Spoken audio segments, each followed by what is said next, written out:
9 wins in a row for the Cowboy Crustaceans, but can they wrangle the in-state Dragons once again to make it a cool double digits? The other way this could go is Columbus putting the brakes on a 4-game skid against a team they're fixing to see again in the FPHL Commissioner's Cup playoffs. The last 4 games, there's been only 1 Columbus win against the Rock Lobsters. Good evening, Crustacean Nation, and welcome back to the Lobster Tank for Western Wednesday. Matt T and Rad back in the booth here at Akins Ford Arena in Athens, Georgia, where the Columbus River Dragons take on your Athens Rock Lobsters. We are live tonight on the Athens Rock Lobster Network, comprised of our official YouTube stream and our home on the airwaves, WGAU and W254CJ Athens. Let's start the show tonight with the Piedmont Athens Regional Pregame Show. Athens has stayed hot on a lobster roll, but that doesn't mean that it's come easy. A 3-game set against Dashers Hockey Club ended in a sweep, but every game was fought hard, tooth and nail, by a team that is simply tired of losing in Danville. In the series finale on Sunday night, the Rock Lobsters led early with goals from Brandon Picard and Kaysen Gallant, but the Dashers battled back to tie it twice. Philip Virgili would score shorthanded on a beautiful play created by Malik Johnson to briefly put Athens up 3-2 before the Dashers would respond yet again.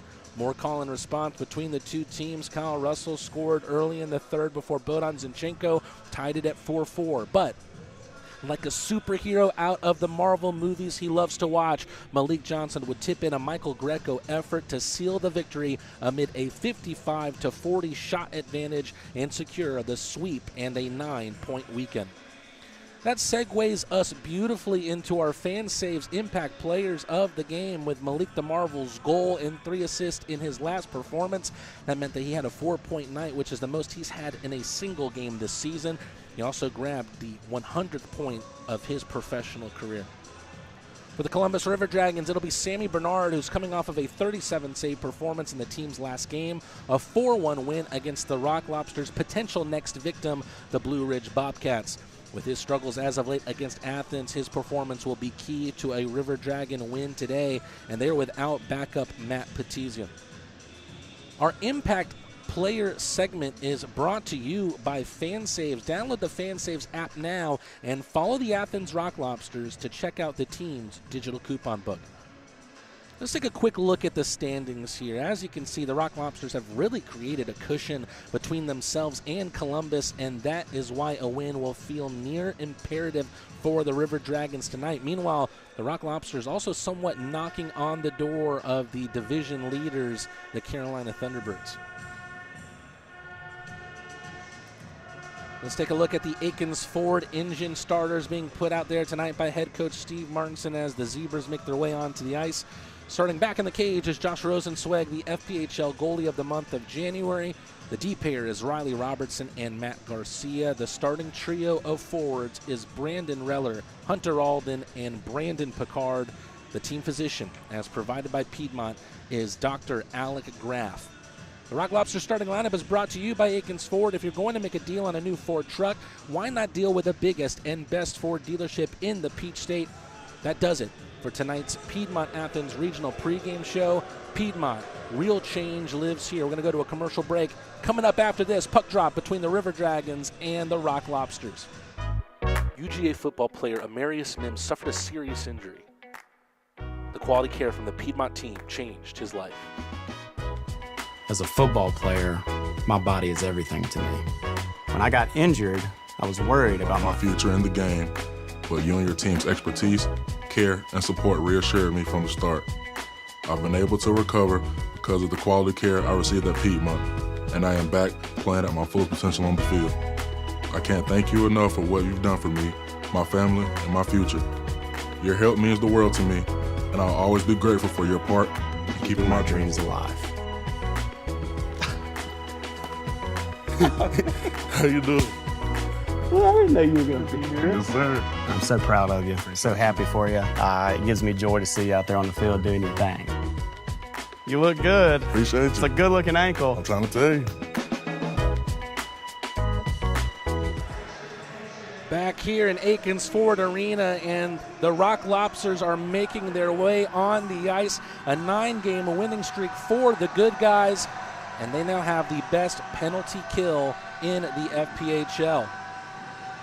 Going to be interesting if they can take 3 in a row against the River Dragons. Rather, 4 in a row against the River Dragons. It has been an interesting rivalry as of late. The last 2 games, the Rock Lobsters have been able to score 6 goals against Columbus goaltenders. And here come the starters deployed by head coach Steve Martinson tonight. A little bit of a different look for Martinson with his starters as we see Hunter Alden come onto the ice. Had a chat with Steve Martinson, which we'll hear during the first intermission. We talked about the first 2 players that are getting announced here at Akins Ford Arena as part of the starters, Hunter Alden and Brandon Reller.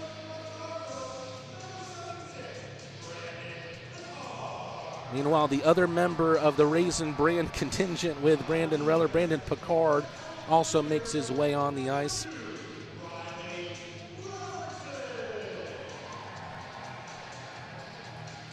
It looks like there's been a last-second change here. We saw Riley Robertson in the starters, but it looks like Joe Colatarsi will get started instead. Matt Garcia will be next to him, and Josh Rosenzweig back in the cage. Made 26 saves on 28 shots in his last start Friday in Danville. That marked his 5th straight win. Has 14 wins, 3 losses, and 1 tie this season, rather 1 overtime loss. Sammy Bernard will be his adversary, who's also won 14 games this year. He made 37 saves for the 14th win of his season in that 4-1 win against the Blue Ridge Bobcats. That leads us to the national anthem, which will be sung tonight by the Oconee Middle School Chorus. Let's take it to the Oconee Middle School Chorus for their rendition of our country's anthem.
An angelic rendition of the Stars and Stripes, and that gets us ever closer to action here at Akins Ford Arena.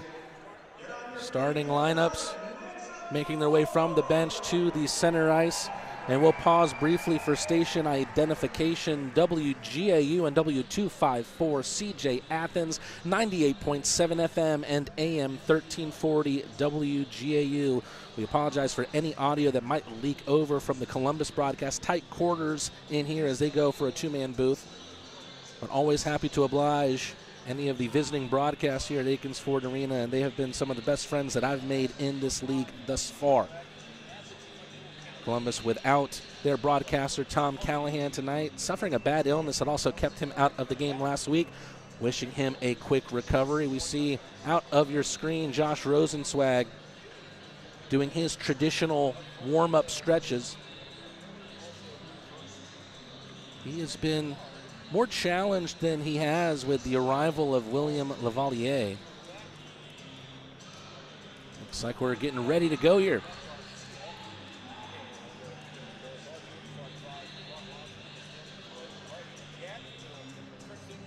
Starting centers going up against one another. Justin Somero against Hunter Alden. Alden with the face-off win, draws it back, sweeps it for Colatarsi, who makes the long-range clearance. Takes a deflection in, no icing. Anderson around the end boards. Almost intercepted by Alden in enemy territory. Reller with a good defensive move with the stick.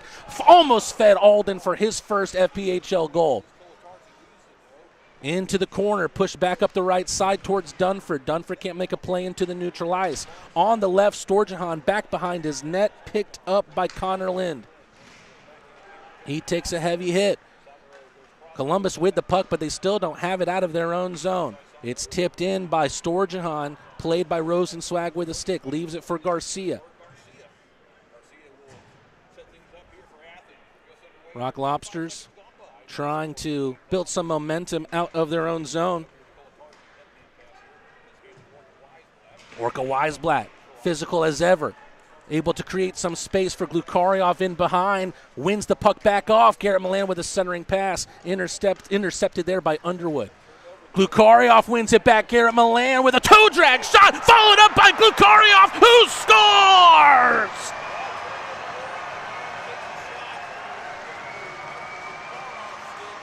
The Russian rushes to the net after the initial shot by Garrett Milan, and the Rock Lobsters once again against the River Dragons have the early lead. Daniil Glukaryov has been so hot as of late, and just like that, he scores his 10th goal of the FPHL campaign.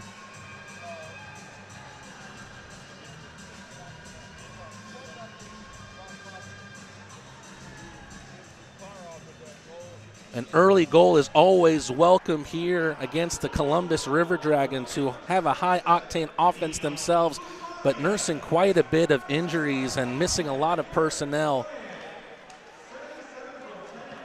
Glukaryov from Milan, who had the lone assist on the goal. Milan's 39th of the year.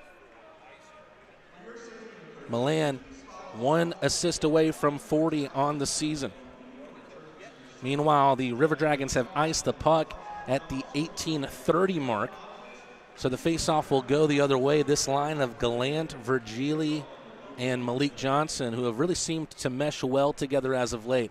Virgili, the Swede, with a faceoff win. Michael Greco thinking about the shot, instead eases it to the end boards. Philip Virgili able to beat the new man, Joshua Liu. We see a long-range shot, almost took a deflection from Kason Gallant as it made its way past Bernard, who's already been beaten in this game. Right now, the shots on goal 4-0 in favor of the Rock Lobsters. We're only through the first minute and 42 seconds of this game. This line of Johnson, Virgili, and Gallant will do the face-off once again to the right of Bernard. On the other side of Virgili is Jemayev, who has the anagram of Virgili's number 17. He wears number 71. Greco, on the River Dragons pass up the right flank, is able to get a hold of it first. He makes a foray into the left side, a long-range dump in, but a little bit too long-range, and he ices the puck. This unit will stay on for the Rock Lobsters. Greco, Kyle Russell, Kason Gallant, Philip Virgili, and Malik Johnson. A performance for Kyle Russell last game in which he scored his first goal as a Rock Lobster. He had a great weekend in Danville last weekend.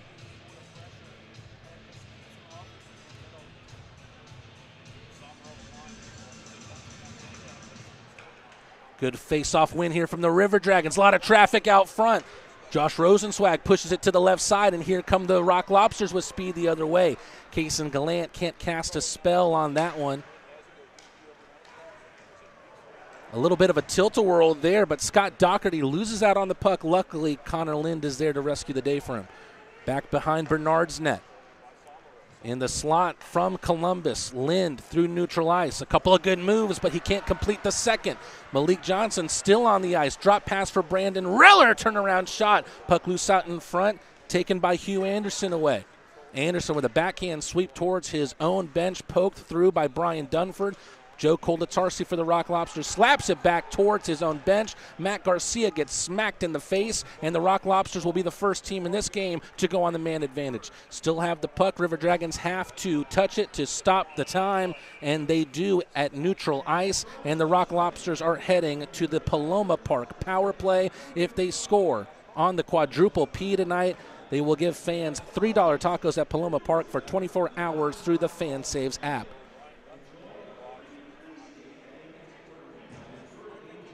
Rock Lobsters with a fantastic chance to double their already early advantage. Power play unit of Garrett Milan, Kason Gallant, Carter Shinkarik, Orca Wiseblat, and Philip Virgili. Loading up on the playmakers and the shooters. 10 versus 10 on the faceoff. Milan against Wickline. It's the Columbus man who wins it, and Slehetka sends it the length of the ice. Josh Rosenzweig puts a stop out of it well out of his crease, leaves it for Carter Shinkarik, who is the quarterback of this quadruple P. Working up the left side of the Rock Lobsters, zone entry from Orca Wiseblat. Stomps on the brakes, looking for an option. Flips it behind himself for Kason Gallant, intercepted by Ryan Hunter, and sent into the Rock Lobster zone. Milan over to Shinkarik. Shinkarik loses the puck. Columbus with a centering pass gets intercepted. Hunter trying to chase. Meanwhile, Orca Wiseblat tries to settle things down, passes it right to his fellow 88, Ryan Hunter. Kason Gallant trying to poke it out of his carom, and then Underwood is found and dumps it down. A minute 15 and not really any, rather a minute 15 left on this power play, and not really any chances created yet for the Rock Lobsters on this Paloma Park power play. Let's see if Garrett Milan can put a change to that as he enters the zone on the left side. Back behind, pass off the end boards, bank to Michael Greco on the right side, sends it back where it came from. Pass for Gili. Orca Wiseblat picks it up on the left-hand boards, takes a big hit from Jemayev, who is able to get it out of the offensive zone for Athens. Sloppy passing in the neutral ice. Jemayev through the right circle. Good stick work from Greco to make sure the shot never made it to Rosenzweig. Brandon Picard on for the second unit of the Rock Lobsters. Picard pokes it into the corner. Virgili still on the ice. Takes a heavy hit into the end boards there by Nathan Balkwell. Virgili to Picard. Blue line, Joe Koldatarsi on the left side, Michael Greco. Greco, bank pass straight into a River Dragon. Clearance doesn't go Columbus's way. And they don't get it right on the second bite of the cherry either. Michael Greco with a stiff arm centering pass almost found Picard. Instead, it gets drilled into the corner. Good play with the glove from Glukarioff, looking for his second glove save for Bernard, and it spills out to the new man, Joshua Liu. Joshua Liu, just 19 years old, signed today as a developmental player, which in the league rules is a graduating college senior or overage junior hockey player who fulfilled their commitments to their previous teams. So his first ever pro game comes as a 19-year-old, and the Rock Lobsters ice the puck at the 14:44 mark. Great start for the Rock Lobsters. Daniil Glukarioff scores early, and he gives the team a 1-0 advantage after the power play has ended. Rock Lobsters lead 1-0. We'll be back after this commercial break. Meet our professional team, where the best customer service is our promise. With over 5 decades of expertise, trust Stanfield to keep you comfortable. Schedule online at stanfieldair.com. Classic City Flats is a brand new apartment community in Athens, Georgia that redefines luxury living, offering a sleek and contemporary living experience. Our impeccably designed apartment homes boast sophisticated interiors, premium amenities, and exquisite finishes, providing residents with an unparalleled downtown living experience. Classic City Flats is excited to deliver luxury apartments that set the new standard of sophisticated living in Athens, Georgia. Classic City Flats, redefining your horizon of living. Rock Lobsters took just a minute 11 seconds to score on this one through Daniil Glukarioff, the Russians' 10th of the season. With 14:44 left in this period, they have the shots on goal advantage at 4-1 against Columbus. Justin Somro getting lined up to take the face-off here against Garrett Milan. Still waiting for the green light to take this draw. There's the horn in the arena, and here we go to start what's left of this first period. Kolatarsi off of the face-off, takes it behind the Rock Lobster net, finds Malik Johnson on the right side. Pass doesn't go to plan for Johnson, but it's fought for in the neutral ice.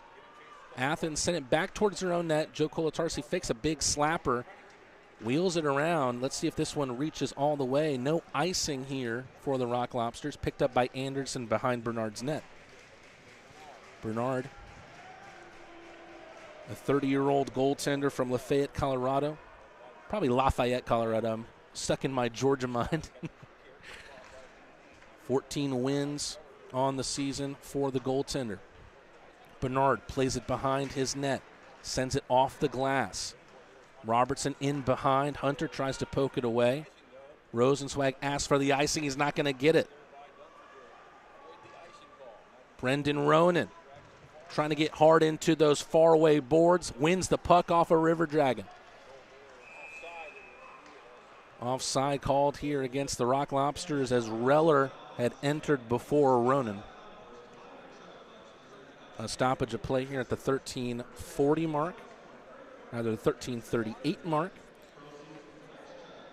Once again, the Rock Lobsters looking for their 10th straight win, which would be the longest that they've had in the FPHL this season. The new FPHL team, an expansion team, continues to try and make history.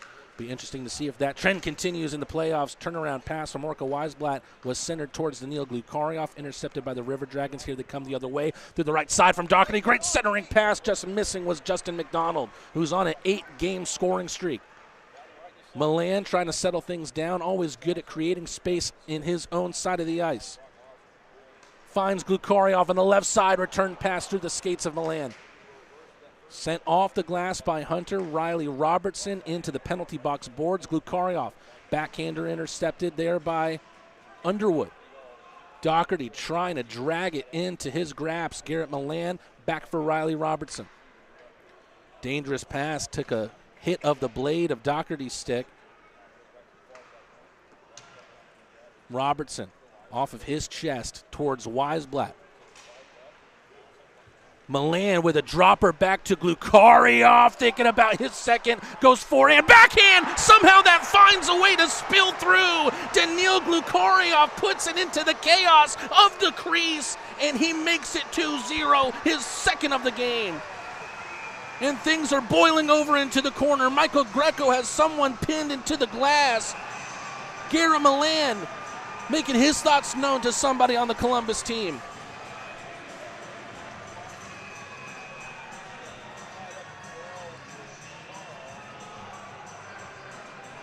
The Rock Lobsters score, and things get tense between a couple. Garrett Milan wanting to go with Slehetka.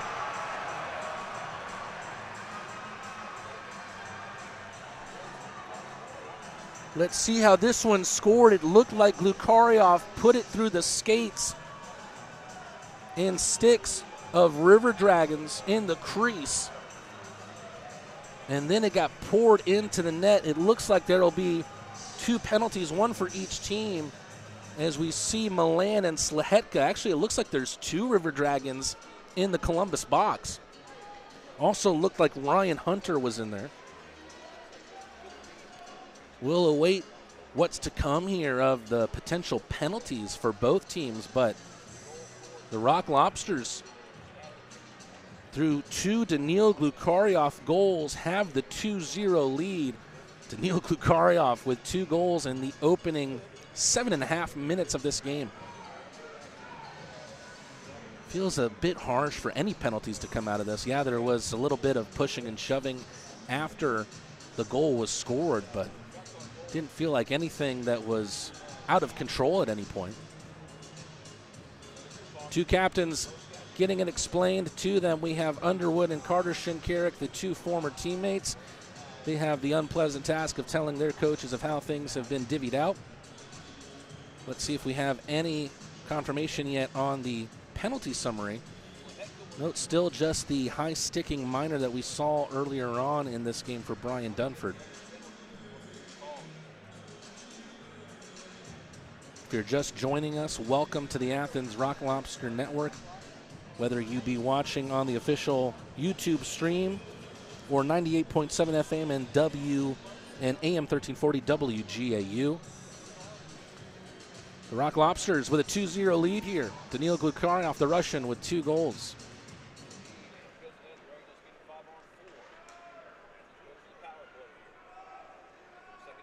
Looks like the Rock Lobsters are on the power play. Ryan Hunter in the box for 2 minutes. And yet it's the River Dragons that have a shorthanded opportunity. A shot from Nathan Balkwill. Didn't make it a long distance before it was blocked out. Offside called against the Rock Lobsters. Take a look at the other penalties. It looks like a kind of an offset here as Garrett Milan and Nolan Slehetka both go in for roughing, but they'll make it a 5-on-4 power play for the Rock Lobsters. Balkwell out of the River Dragon face-off win. Does it go all the way down to the end boards thanks to the stick work of Orca Wiseblat. Shinkarik gathering momentum behind Rosenzweig's net. Good move from Kason Gallant at his own blue line. Finds Philip Virgili on the left side. Looking for someone going hard to the net. It was Orca Wiseblat. Virgili just misses him. Shinkarik. Neutralized for Orca Wiseblat, driving right through the center of the rink. Finds Virgili. Good passing to Gallant. High slot and into the top shelf. Mr. Power Play goal moves even to the top spot of the FPHL for power play goals, his 10th PBG of the year. Oh God, the Red Deer Rocket is firing off once again, and he's given the Rock Lobsters a 3-0 lead, and we're not even through the first 10 minutes of this game.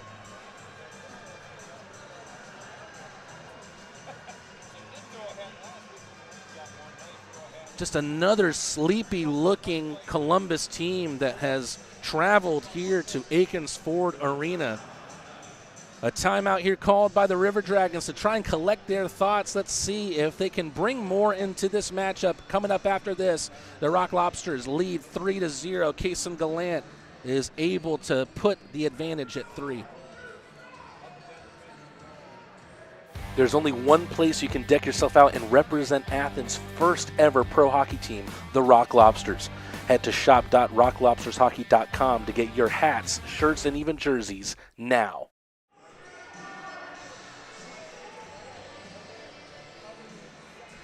A huge sale happening at shop.rocklobstershockey.com, one that you don't want to miss. 40% off. Do not miss your chance to grab your favorite Rock Lobsters hockey gear.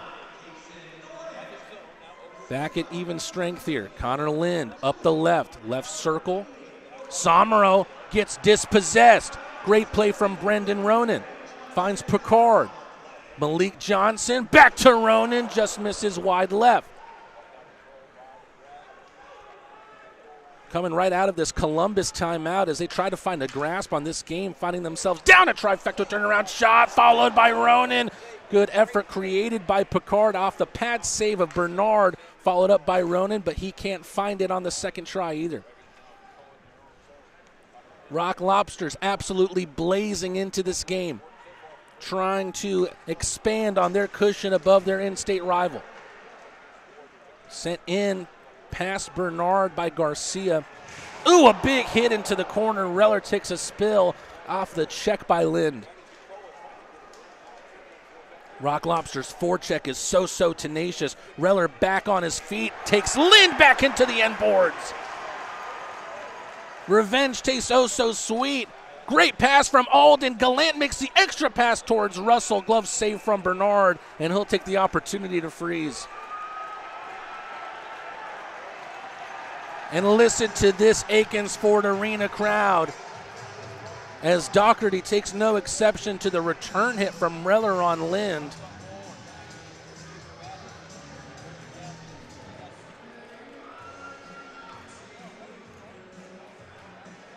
Doobie Doobie asks in the chat, does Daniil have 2 or not? Right now it looks like that second goal was indeed attributed to Garrett Milan. We'll see if we can get that cleared up as this game goes on.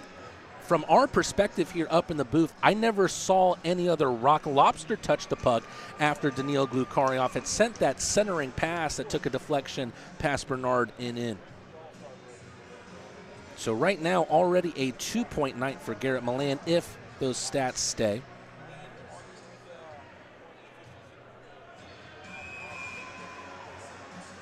And a genuine concern there, because if Daniil Glukaryov scores another in this contest, the question will be, should you throw the hats or not?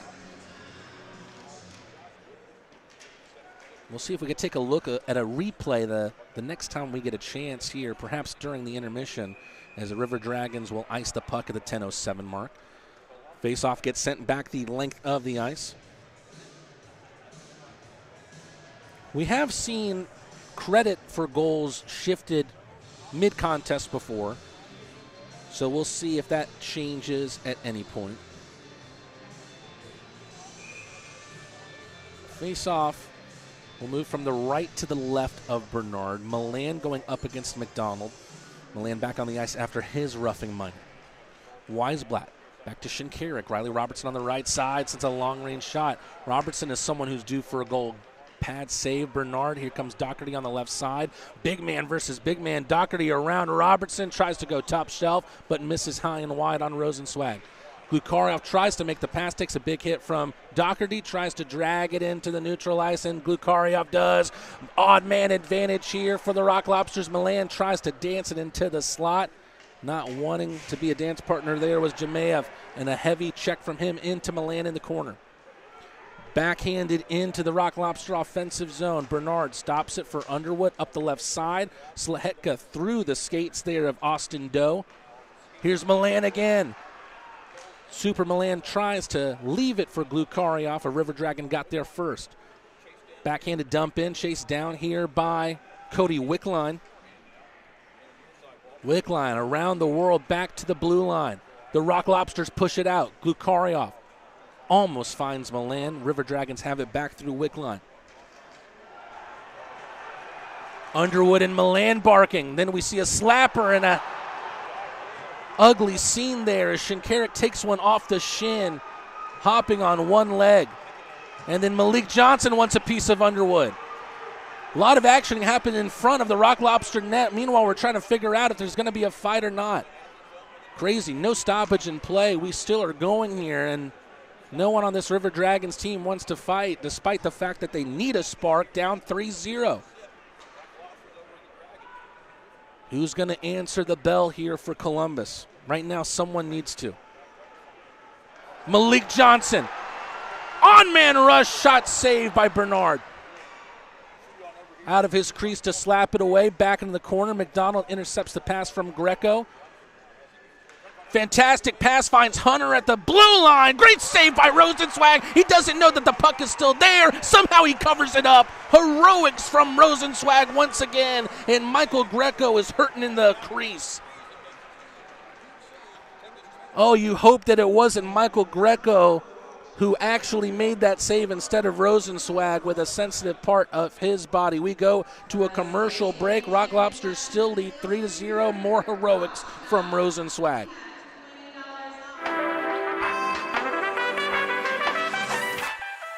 Classic City Flats is a brand new apartment community in Athens, Georgia that redefines luxury living, offering a sleek and contemporary living experience. Our impeccably designed apartment homes boast sophisticated interiors, premium amenities, and exquisite finishes, providing residents with an unparalleled downtown living experience. Classic City Flats is excited to deliver luxury apartments that set the new standard of sophisticated living in Athens, Georgia. Classic City Flats, redefining your horizon of living. Since 1968, we've been your trusted source for home comfort. From then to now, we've evolved, but our commitment to your comfort remains unchanged. Experience the expertise that only decades of dedicated service can provide. Trust Stanfield. We've been keeping homes comfortable for over 50 years. Your comfort, our legacy. Schedule online at stanfieldair.com. Back here at Akins Ford Arena, and what action that we've seen here in the Lobster Tank. The Rock Lobsters with 3 goals, and then able to keep the shutout thus far. Rosenzweig, who made 2 heroic saves there, and actually I think he got some help from Michael Greco, who's still smarting on the Rock Lobster bench. River Dragons with a face-off win. Rosenzweig sprawls and gets his glove over it. Everything happening so fast. Good passing play out of the draw for the River Dragons, able to trouble Rosie once again. But Rosenzweig stops on the fire. Take another look at the scoring summary, see if they're staying right now, and they are, with Garrett Milana scoring that second goal. Again, I'll roll the stream back during our intermission interview with head coach Steve Martinson to see if there's anything that I can see to argue with there. Of course, I got a decent perspective of it, but you never know. Glukaryov off the play that was made by Sammy Bernard's stick. Shinkarik from long range, tipped out in front by Orca Wiseblat. Later on tonight during the second intermission, you will learn about the interesting, unique path that Orca Wiseblat has taken to pro hockey. But in the meantime, soak in his performance. He's made it 4 in the first period.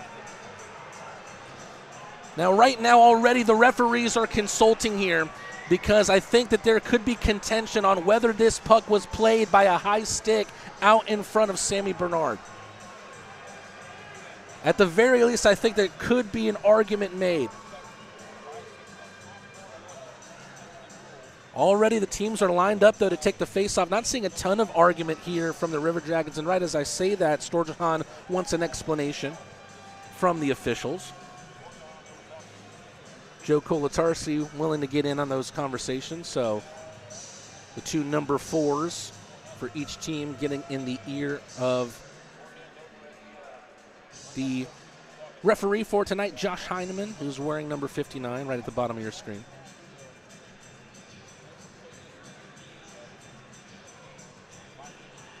Still a discussion going on. And I think the only thing that could be discussed is the way that the goal was scored by Orca Wiseblat. We'll see if they're going to want to replay here, and it looks like they are. Heineman wanting to get a look at the screen. We're going to go to a commercial break. Orca Wiseblat's goal getting reviewed. We'll see if it was played by a high stick according to the officials.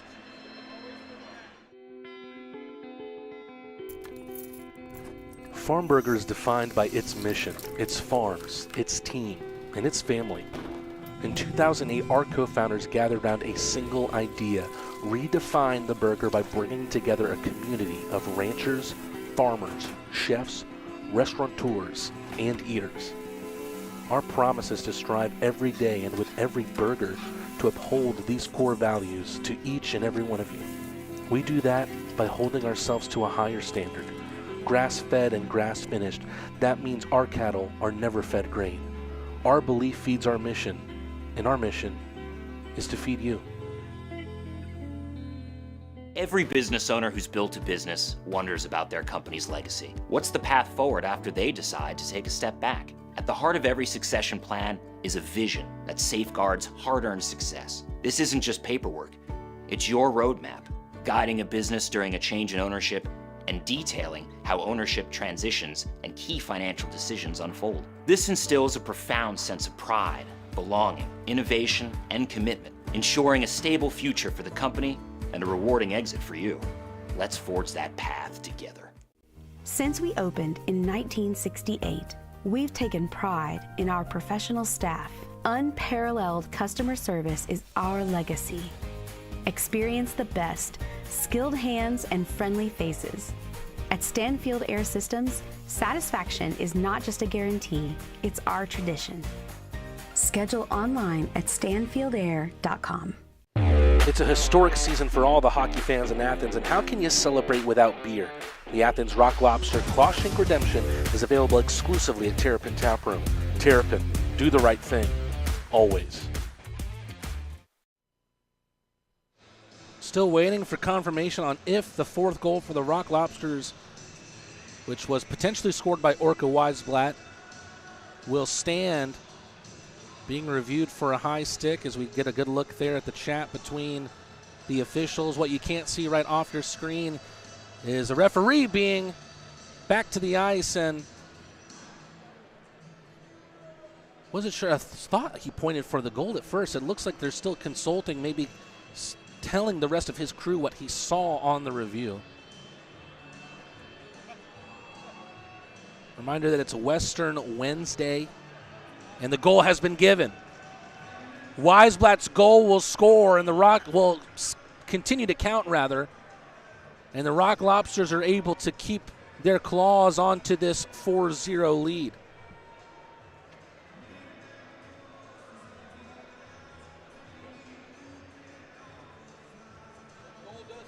So the play will resume here at the 7:29 mark. Still so much time left in this first period. And this game has lumbered on, mostly just because of how many goals the Rock Lobsters have scored, which is a great problem to have.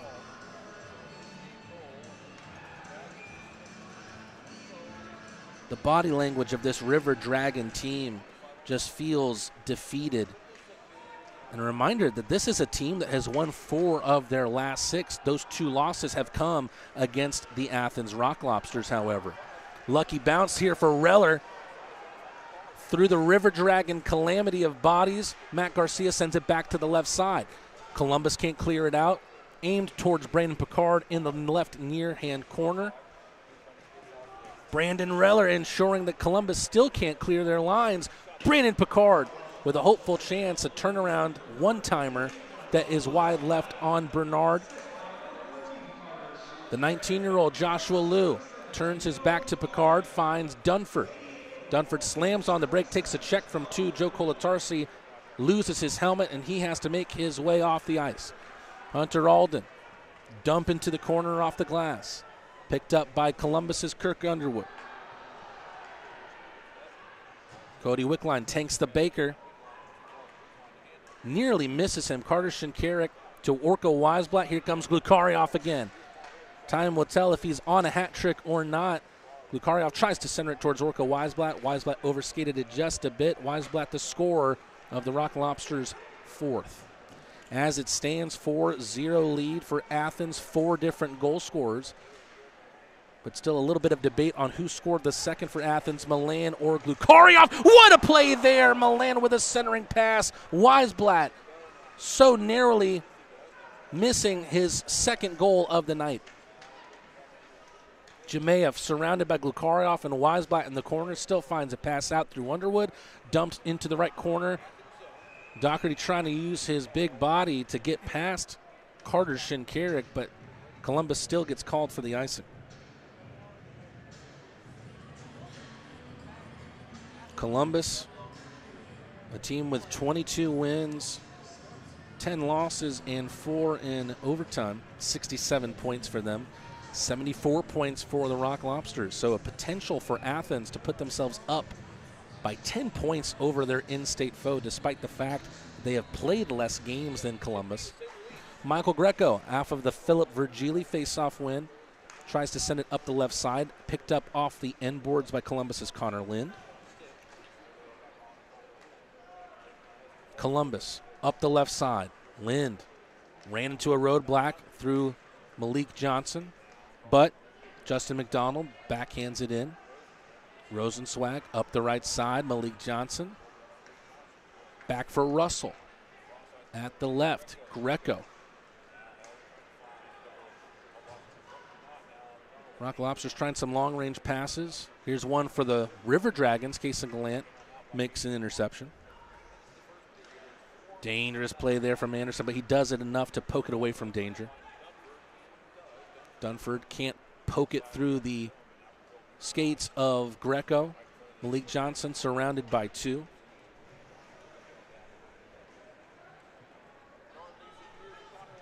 Columbus trying to build some momentum out of their own zone, and momentum has been tough to come by in this game.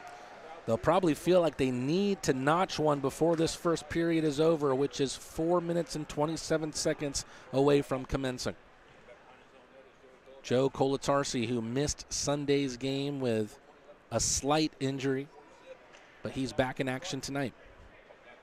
Garcia, his defensive partner, looking like a forward up the left side. Garcia has scored a couple goals this year, but he can't find a teammate with that dump in, and the Rock Lobsters will go into immediate timeout, I believe off the icing. Perhaps there's a penalty here happening against the Rock Lobsters. We'll get more for you after this commercial break. Boys, UGA football player Amarius Mims suffered a serious injury. The quality care from the Piedmont team changed his life. As a football player, my body is everything to me. When I got injured, I was worried about my future in the game, but you and your team's expertise, care, and support reassured me from the start. I've been able to recover because of the quality care I received at Piedmont, and I am back playing at my full potential on the field. I can't thank you enough for what you've done for me, my family, and my future.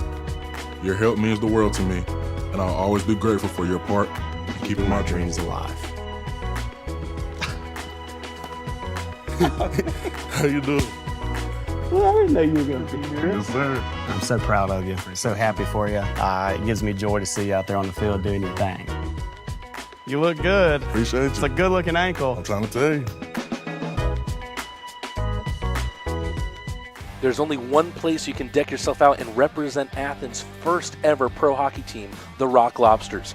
Head to shop.rocklobstershockey.com to get your hats, shirts, and even jerseys now. From Michelle Martinson, who runs our merchandise for the Rock Lobster team, she tells me this is it, 40% off. Don't miss your chance to grab your favorite Rock Lobsters hockey gear before it's gone. Our last call, last chance sale is your final opportunity to score incredible deals, and it ends on February 24th. Just a few days away. Rock Lobster have the puck deep in the River Dragon zone, but Columbus makes a quick change to that. Brian Dunford gets dispossessed. Matt Garcia tried to send it up the right side.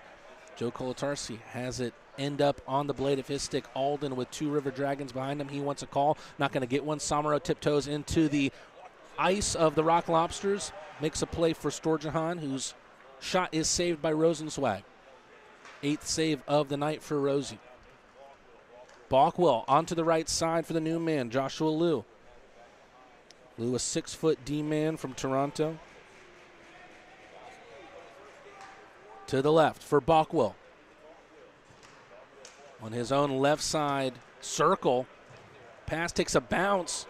Falls to Gallant. Malik Johnson gets taken down at the blue line, no call. Wickline with a dropper towards Jemayev. Jemayev back to the line. No one there but Malik Johnson. Almost an opportunity for the Rock Lobsters to create a 2-on-1. Good toe drag there from Slaheka to get it past Malik Johnson. Here comes Underwood for Columbus. Puck's to loose out in front. Somehow the Rock Lobsters bat it away. Underwood. The saloon door on the left side. Malik Johnson trying to belt all out for this one. Bernard out of his crease and plays it before the Marvel can. All the way down, no icing, say the officials. 2.5 minutes to go in this first period. Looking out at the ice in front of him, Michael Greco right behind Rosenzweig's net.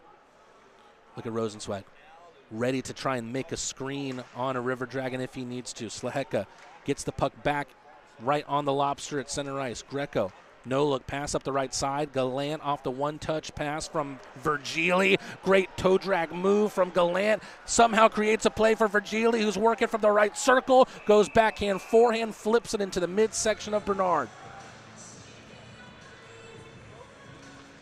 We have seen a new level from Kaysen Gallant as of late. He has been putting on an absolute stick-handling clinic over, let's say, the last 2 or 3 weeks. And he's been able to really show off against this Columbus team as of late. Milan against McDonald. Two of the most impressive players this league has to offer. Milan wins the draw. Back up into the corner. Glukaryov trying to get in between the legs there of Anderson. Wiseblat with a great interception. Feeds Milan. Puck still loose, or is it? Bernard able to squeeze the quads. Feels like the River Dragons are trying to pick on Milan, not knowing how much bark that Milan has is also followed up with a huge bite as well. Milan will not walk away from anybody who's going to try and threaten him on the ice.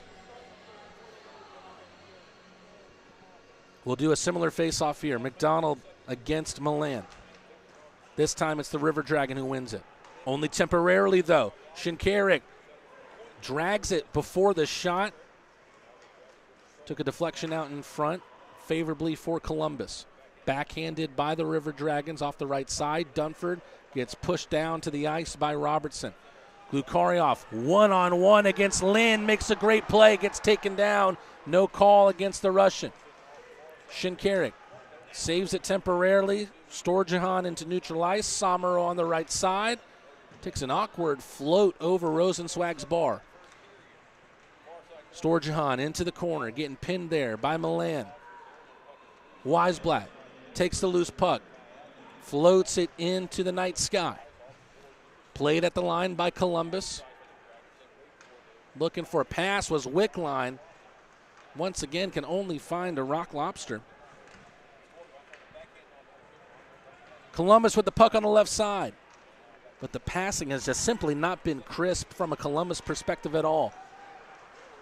And they haven't been able to handle the forechecking from the Rock Lobsters at all. We've got the Raisin Brand line out right now for the Rock Lobsters. Brandon Picard, Brendan Ronan, and Brandon Reller. Wickline able to finally get that puck with him. A hit off the puck should be an interference. Garcia looking to the referee saying, where's my call? Is there one more goal left in this period for the Rock Lobsters? Let's see what Ronan can do with 5 seconds. He dumps it into the corner, and that will do it for action here in the first. Wow, could you ask for a better first period if you're a Rock Lobster fan? A 4-0 start here, two affairs between their in-state foe in the Columbus River Dragons. Let's take a look at how this period went. Daniil Glukaryov took just 1 minute and 11 seconds to open up the scoring.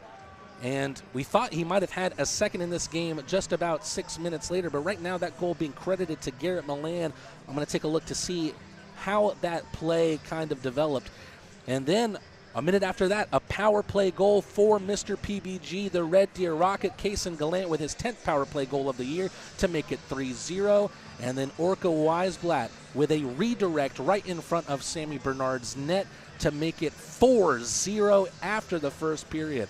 Well, Rock Lobsters are looking for their 10th consecutive win. I had a chance to talk to head coach Steve Martinson about the team's form and also ask him about his favorite country music artist here on Western Wednesday in Akins Ford Arena.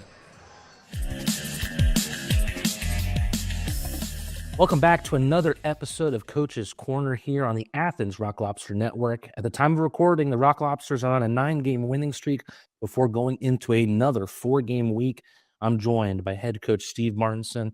And Coach Marty, the level of form that the team is in right now probably feels like what you visualized from the first conversation you ever had. What can you say about the team's ability to find a way to win as of late, especially getting all 3 points in regulation in a lot of these games? Well, I kind of felt like we could have been there all along, but, things weren't clicking. Maybe I thought we were underperforming a little bit offensively and having defensive mistakes. But part of it, you have a whole new team and a bunch of guys that have never played together. So to be in the spot we're in now, I'm obviously happy with it. And this weekend was frustrating. The power plays ended up, I think it was like 21-4 over the 3 games. And I've never, I'd never been in a series that was like that, but it wasn't a difference in the game because we were able to win the games despite that. But we're playing much better now. And we've got 3 lines that can score. We got 2 lines that are scoring a lot. And then, Reller kicked in and had a hat trick on the weekend. So getting scoring from the other line is big too.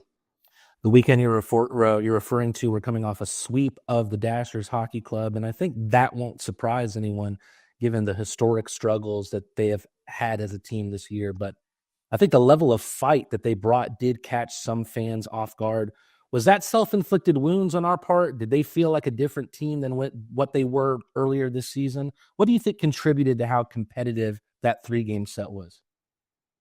Well, I mean, part of it is, it's a lot different players that are there now, and they have a different coach, and so, I think that, obviously they're tired of losing, and they looked at us as an opportunity. They beat us earlier in the year, and but like I said, it's a lot of different players, and the game that they lost, I thought, the game that we lost, they had unbelievable goaltending, and extra head of horseshoe, hanging on the net. So, yeah, I mean, I don't really look much at their team. It's more, I thought, we got up to the second game 5-1, and then it was some guys wanted to score more than we wanted to score. And, it was obvious when you watch, we weren't passing the puck, and all of a sudden it became a little bit more about me. And the good thing is they learned a lesson that no matter who you play, you got to use your teammates. And, we were still able to win the game despite, letting them back in the game. There's been 4 games since me and you last talked. That started with a 6-4 win against the Columbus River Dragons. Carter Shinkarik was really pulling the strings. He logged 5 assists in that game. Can you talk about the unique way that Shinks plays as a blue liner, and does his unique profile as a player make it more easy or more difficult for you to coach him? Oh, well, I mean, he fits into the style that I like to play. I mean, we like our offense jumping into play, and not so much leading the play, but jumping in the play and coming late. And he's a really good skater. He's got a ton of skill, and so, our power play has picked up, and we've been moving the puck better, and he obviously, is a big part of that. So he's gonna, playing with that group, they're gonna get a lot of goals and a lot of points. I mean, all 3 of those guys can score, and Robbie's kind of our anchor back there. He just stays back and lets everybody else go on offense. So Carter's a good fit for the way we play, and he's doing an outstanding job. There was a total of 7 power play goals in that game, and your team got 4 of them. But then after that, team was unable to get any goals on the man advantage in the 3 games against the Dashers. Where are you standing with what has felt like a bipolar power play as of late? Well, in that game, we only had, with 3 games without a power play goal, but I think we only had 3 full power plays. So it wasn't like, we were missing one opportunity, and we just didn't we weren't on the power play at all up there. So, I didn't like with our second unit came out to start, because the first unit was trying to juggle the lines a little bit more and get everybody ice time up there. But I didn't like some of the decisions that we make. We're shooting, and defense are shooting from out of the blue line without enough traffic to the net. So I wasn't in love with everything on that power play, but we kind of caught, going back to Columbus, they like to kill a certain way, and we were kind of take advantage of how they were killing, and we did that last game, and need to do that again tonight if they haven't made any adjustments. The series against Danville, it felt like we saw the emergence of some depth guys who really tried to stake a claim into being looked at as something more. I want to talk about some of them. First, one that comes to mind is the one that you mentioned earlier, Brandon Reller, because he had his first pro hat trick Saturday in Danville. He's contributing at a level that he never has in his career before, even looking back at his numbers in his junior years. What have you wanted to see from Rels since he came into the team, and how has he answered the bell? Well, he's always had a great shot since he got here. He has a really good wrist shot. So if he gets a lot of shots, he's going to score goals. He's playing more physical, finishing checks more. He wasn't doing a lot of that when he first got here, and it's something that if you haven't been pushed to do that, if you play in styles or systems or teams that they don't finish their checks and they don't care, guys start to get bad habits naturally. You know what I mean? It's just the way it is. So some guys will hit their whole career. Some guys, need to learn how to do it. And so he had a lot of good hits this weekend, and he's got to use the points a little bit more, use his teammates a little bit more. But, he's that big body and he can move. And so he's got a lot of upside. And he's just got to keep working on the little things. Next man on my list is Kyle Russell. 3 points in those 3 games in Danville, including his first goal as a Rock Lobster. It feels like we saw kind of the perfect representation of what Kyle can bring to the table in Danville. What have you made of his performances as of late? Well, he's got really good feet, and I looked at his stats elsewhere, and right now he's playing behind some guys, so he doesn't get all the offensive minutes. He doesn't get much power play, which affects their points. And then most of the season he was playing, with our third line, which wasn't scoring as much, and so typically, if you're a defenseman and you're playing with the first two lines, you're going to pick up some points just because they score a lot. So I thought he was making some really good breakout rushes and breakout plays that he didn't get points on, but led to goals. So, I'm it's nice to see. They all want to get their points, you know what I mean? But it's nice to see him start to get some. But I've been happy with the way he's been playing with the puck. Last man on my list that I wanted to talk about that fits this bill is Hunter Alden. What he brings to a team is not the kind of stuff that steals headlines, but it's what you need as a coach, his tenaciousness, his forechecking. But an interesting moment, he had an opportunity to score his first goal against the Dashers on Sunday, and instead of going for the shot, he opts for a nifty feed to Picard instead, who shot and scored. And this was in a series, like, as you mentioned, maybe we didn't see the extra pass enough. Is he the type of player you like to have as a coach when not everyone on the team can be scoring all the time? Well, you call those guys glue guys. You know exactly what you get from him every game, and he's got a really good attitude. He works hard. He finishes. He's a physical player. He hits. He made two plays like that. He made one. He also made one to Reller that was just an empty net. He probably could have even taken it to the net himself, but he gave Reller an open net after he made a nifty move. And he scored a lot in his career. Scored a lot in junior, and so I'm not surprised to see him make more offensive plays because he's got real good offensive ability and instincts. I wanted to get a general sense of the health of the team and get some personnel updates. We didn't see Joe Kolatarsi on Sunday. What kept him out of the game? Yeah, I mean, he's just had a minor injury. It's nothing that I want to say on, but it was a situation where I wanted to get everybody that, you go on a long road trip and Dion hadn't played and I wanted to get him in the lineup. So I was just looking for somebody that maybe wasn't 100%, and he's back and ready to go tonight. You mentioned Dion. It looked like we saw him as a blue liner on Sunday, but I think fans were curious on how much his contract status has been pinballing around. Is that just kind of the nature of the league rules that he finds himself on the team, then cut, then on the team, and then cut? Yeah, we're only allowed to have so many players. So unfortunately, that when they put restrictions in, they put restrictions typically in leagues, to help the teams that aren't selling as many tickets. And so we're not allowed to carry a lot of players. So sometimes you end up with guys that can clear waivers but stay, and he's got a college degree and his family's got a farm, so he's able to play a little bit and not count on having to get, like most people get out of college, you got to get a paycheck. So he's kind of in a good position where he's able to stay and help out, and he actually feels a pretty big role, even though he's, like I said, he's another one of those glue guys that kind of you don't get all the accolades, but like he's in tremendous shape. He works really hard in practice, and he's got a great attitude. So even if he might not be playing a lot, when he gets out there, he does a great job. And in the game that he played at home, like I'm trying to remember who it was against. We had that Sunday game, and he did a really good job. I think that might have been against Columbus. Had a really good weekend, and anyway, so. He's a good depth guy, and you need those guys to win. Fans are also curious about Jimmy Lodge. We haven't seen him since February 1st. Any update on Jimmy?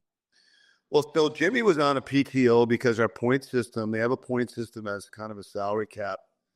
It's something that polices the salary cap, and it doesn't allow you to sign too many players that played at a higher level. So he counts really high in the point system because he played in the American League, higher than anybody on our team. So we can't fit him in.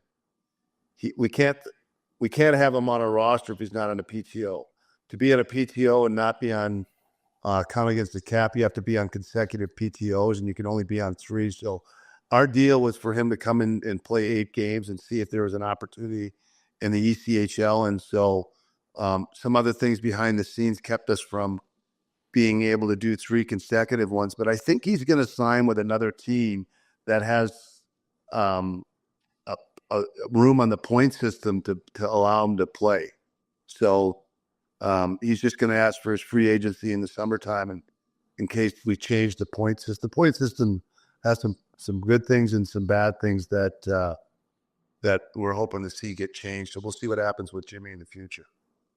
Well, Coach, going into tonight, in come the River Dragons once again, and they have won 4 of their last 6, but those 2 losses are against our team.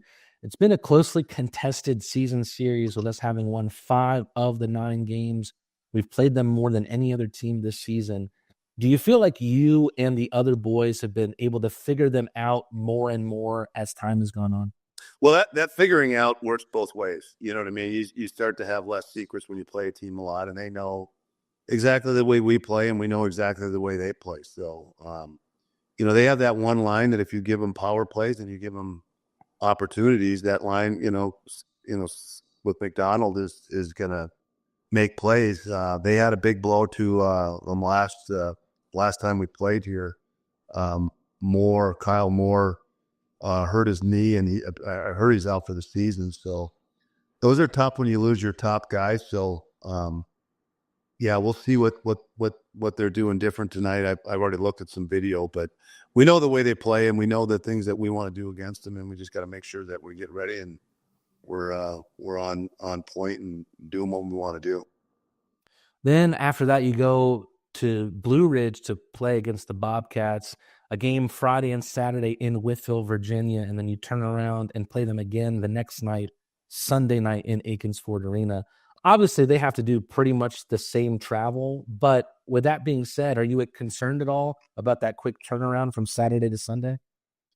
Yeah, well, I mean, the good thing is we have a good skating team. So, it hurts us a little bit in that we're playing tonight and they're not. So we have 4 and 5, they have 3 and 3. But it's better for us because they'll bust in the day of the game, and we'll get back in. It's a 5-hour trip. So let's just say we get on the road by 11 o'clock.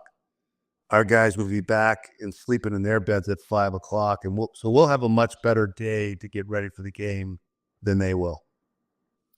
Coach, tonight is Western night at Akins Ford Arena. I wanted to ask you, Coach, I've been on the bus and you and the boys often bring on a speaker to listen to music on the trip, and you're a real country music fan. I just wanted to see if you could tell us who some of your favorite country music artists are. Oh, geez, there's so many of them. I like Aldine. I like a lot of the new guys and the old ones, and I really mix it up. I mean, I got Billy Joe Royal on mine, and I don't know, he might be 80 years old now, 70 years old. So I got a pretty eclectic group of, and I'm lucky because my daughter listens to country, and so does my wife. So my daughter will send me stuff, but we have a little bonfire pit here where we're staying, so we get out there every once in a while too. So yeah, I could wear my cowboy hat. I got a few of them here. I got actually 3 of them here. I lived in Texas for 12 years, so I'll probably be sporting a pair of cowboy boots tonight. I don't know how cowboy I'll go, but probably not to the extent that they had Western night at their rink and their coach had a cowboy hat on the whole game. I'm not sure I'll go that far, but I gave him credit for playing the part of the bench. Coach, something else that just came to mind is the team has shown some grit since Justin Portillo left. You still have those kinds of guys with Michael Greco is the first guy who comes to mind in our lineup. But in terms of guys who can answer the bell, how have you liked the grittiness of your team as of late since Portillo? I'll be honest with you. So there's some games that I push our guys to be more physical than others. And the reason I do that, it's a 58 games. And so, injuries factor into things. And I wasn't really interested in going up this last weekend and entertaining their crowd. 3 and 3, we had a long day of travel. It ended up being like 12 hours, on the bus. We had to stop twice to eat. So, I didn't think we played a real physical games up there on the weekend, but I'll be honest, like I said, I didn't push the guys to play that way. I'll be back on point with that tonight. I think it really pays off against teams that are in your, that you play a lot, that are certainly in your division. And so tonight I'll expect us to be much more physical than we were maybe last weekend. Well, We Coach, got a lot of guys, we get a lot of guys that, not necessarily fight, but they play hard and they finish their checks. And Orca's another, he's one of those guys that he hits really hard, and he only weighs about 185 pounds, maybe 180. And but he finishes his checks hard. And the good thing is we've got fills like that. We got more and more guys contributing right through the lineup. But it does pay off when your top two veteran lines, can play that style against the other team's top line. So whoever gets out against McDonald in that line, we know that they're going to be finishing checks, whether it's Phil or whether it's because I usually try to split it up a little bit, between Phil and Milan. fans can also check out our new interview with Orca Wiseblat on the Athens Rock Lobster YouTube page. Coach, thank you for taking the time. Looking forward to a week of wins, my friend. All right, we'll catch up later. Just about getting ready to get started for this second period. The Rock Lobsters lead this thing 4-0, or 4-0, if that's what your preference is. And a very, very interesting start to this game. And I just had a chat with the scorers who sit right behind me in the press box, potentially talking about if that scoring will get changed on the second goal. As we see the start of this second period, a joust on the faceoff circle. Brandon Reller able to slap it into the end boards, picked up by Bernard. They seem to think that maybe there was some agreement in the fact that potentially Glukaryov scored, as we see a shot from Brandon Reller in the high slot get blocked. So we'll see and pay attention through the night to see if that scoring gets changed. Dunford right behind Kolatarsi. Kolatarsi able to use the edge of his skate to get it up the right side. Reller. Alden tries to take it with him. Columbus sent it back into the Rock Lobster zone. Kolatarsi behind his net. Backhand slash at it.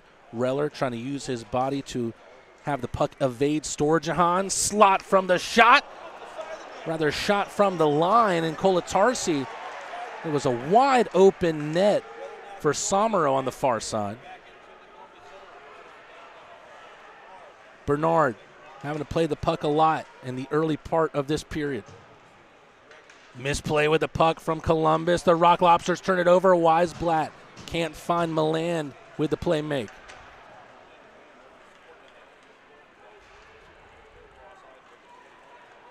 Working from left to right off the Columbus boards.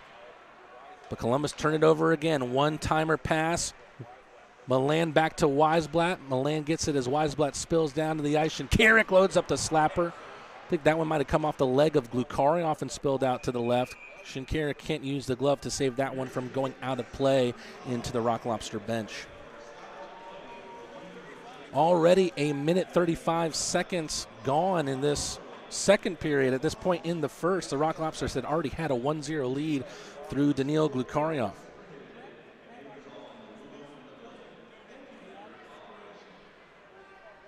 Rock Lobsters with a heavy advantage after the first 20 minutes. Will be interesting to see if they can keep up that pace of play for the remaining 38 minutes and 25 seconds of regulation. Wiseblat takes another spill up the right side. Doherty backhander to Hunter on the left side. Ryan Hunter has an 8-game point streak at stake. Hit there from Robertson on McDonald. McDonald has it back. Puck loose out in front. Hunter with an effort, just hitting the bar. There was Doherty. Hunter tries to send it right back off the back end of Rosenzweig. Columbus applying pressure early on here in the second. McDonald's shot gets blocked by Wiseblat. McDonald has it back once again, centering pass from the outside, and it hits the ironwork again from Hunter. Columbus creating danger. Wiseblat can't take it into the Columbus half of the ice. Milan behind the net, finds Wiseblat, misses high. Looks like the second goal of this contest has been now attributed to Daniil Glukaryov, so he has a hat trick to play for. Here he is, almost setting up Orca Wiseblat. Greco through his skates, a little bit of pushing and shoving between him and Doherty, and someone shoves Doherty down to the ice from behind. For those of you unaware, Doherty, a big, big boy at 6'5". And it looks like Columbus will potentially have their first power play of the night.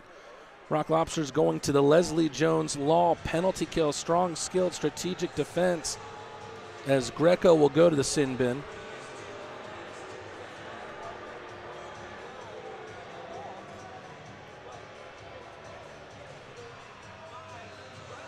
Columbus will start in the left face-off circle, right in front of Josh Rosenzweig.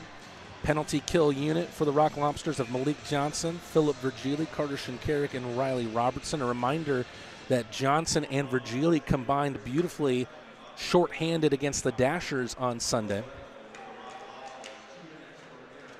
Interference, the call against Greco. Shinkarik slaps it through the end boards onto the right side. Left side from the Columbus perspective. Slehetka to the right. Shot from the line, spilled out to the right. Slehetka out to the right. Lind up the right. Storjahan out of the corner, back to his blue liner. Cody Wickline would have had a great opportunity with an open net if that pass had found him. It didn't. Columbus still with the puck here. Shinkarik with good stick work on Storjahan, trying to let it ride through the end boards. Instead, Wickline picks it back up. Shot from the blue line. Takes an awkward deflection past Rosenzweig. Wickline. Pass gets deflected off the skate of Robertson and out into neutral ice. A little bit more than a minute to go here on the Greco penalty. Wickline. Nifty little passing play to find Storjahan. Centering pass, and Ryan Hunter expands his scoring streak to 9 games with the first Columbus goal of the night. Comes on the power play for the River Dragons. No doubt there was work for the River Dragons to do coming into this middle period, and now they have erased the O from the scoreboard, and it's a 4-1 game after the power play goal from Ryan Hunter, his 17th of his campaign. It was just great passing play, trying to move Rosenzweig laterally as much as they could to try and make the finish as easy as possible. That's what they were able to do, and Ryan Hunter is no doubt a great finisher of the puck. Puck off the glass of the penalty boxes. Picard takes a River Dragon to the boards. Puck loose out at the blue line. Hunter Alden took a hit up high. Took another look at the referees. Reller working from left to the center. Tries to leave it for Garcia. Picked up by Austin Doe. Taken in to the River Dragons offensive zone by Jemayev. Poked away by Alden. Saved at the line by the new man Joshua Liu. He gets taken down by Reller on a very, very soft push by the God of Thunder. And just like that, after scoring the first power play goal of the night for Columbus, Columbus goes right back to the man advantage, and the Leslie Jones Law penalty kill has returned for the Rock Lobsters.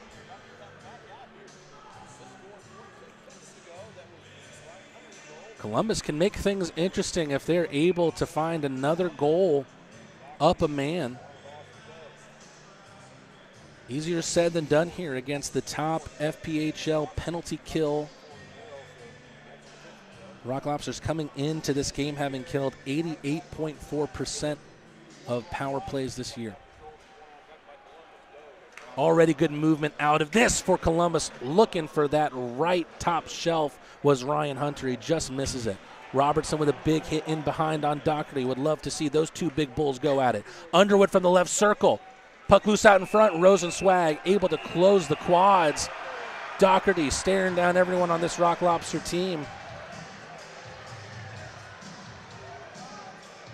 Robertson and Doherty getting into one another's ear. Maybe they're just trying to see who's actually taller. Riley Robertson listed at 6'6". Scott Doherty at 6'5". Doherty is an interesting choice to put on this power play, but it makes a ton of sense. He uses that big body to try and create more space on this ice. And when the River Dragons are already up a man, he's more than adept at doing exactly that. Off the face-off, Austin Doe with a long-range effort. Rosenzweig pokes it into the left corner. Garrett Milan almost intercepting that from McDonald, and then does. Garrett Milan with a couple nifty plays, but the ladder doesn't come off for him to take it into the neutral ice. Orca Wiseblat almost swats that away at the blue line. McDonald into the left corner for Doherty. A wrist shot there from Underwood is saved by Rosenzweig and gives the opportunity for Athens to clear it the length of the ice. Putting it back into play with not a lot of lag is Sammy Bernard Virgili with a turnaround clearance attempt, and it's out over the blue line. Making sure that it was sent there was Ronan. Brendan Ronan playing very, very hard tonight. Michael Greco with some stick work on Ryan Hunter, and then Philip Virgili sends it up the left side. Less than a minute to go now on this Columbus power play. Shots are near even at 17-14 in favor of the Rock Lobsters. Columbus up the left side. Storjahan. Great pass that rides the line to the right side. Centering effort. Not touched to trouble Rosenzweig. 6 minutes gone in the second period. The River Dragons have the only goal of the middle period thus far after the Rock Lobsters took a 4-0 score into the second. Great poke check there by Virgili, but Columbus still have it. 15 seconds to go. Lind. Wickline out to the left. Slehetka gets blocked out by Greco. And Greco getting into it with Slehetka in the corner. Rock Lobsters back to even strength as they kill this penalty. Greco putting his body on the line to try and stop the movement of this puck. Shot still came from Storjahan. It was blocked by Philip Virgili.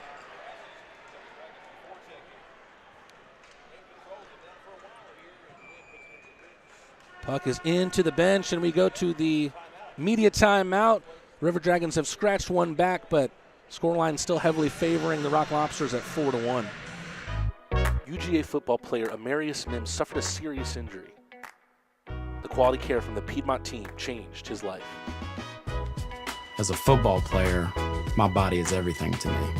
When I got injured, I was worried about my future in the game, but you and your team's expertise, care, and support reassured me from the start. I've been able to recover because of the quality care I received at Piedmont, and I am back playing at my full potential on the field. I can't thank you enough for what you've done for me, my family, and my future. Your help means the world to me, and I'll always be grateful for your part in keeping my dreams alive. How you doing? Well, I didn't know you were going to be here. Yes, sir. I'm so proud of you. So happy for you. It gives me joy to see you out there on the field doing your thing. You look good. Appreciate you. It's a good-looking ankle. I'm trying to tell you.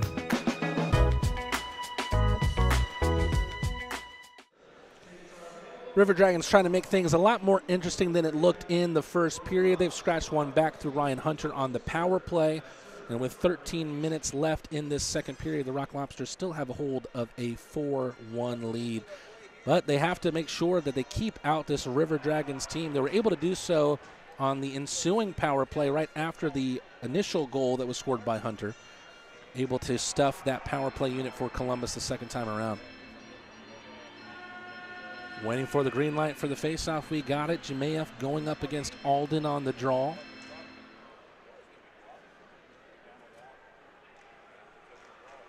Jemayev wins it. Back into his back right-hand corner. Puck set long, but Matt Garcia stopped that route for the biscuit.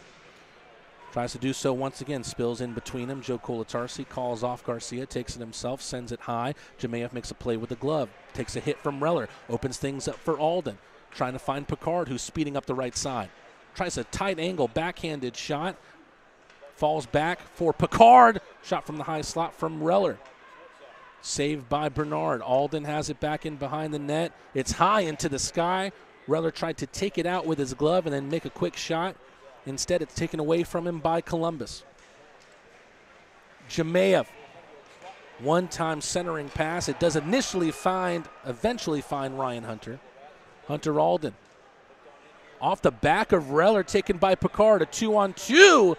An interesting shot from Picard from the right circle that needed to be saved by the blocker of Bernard.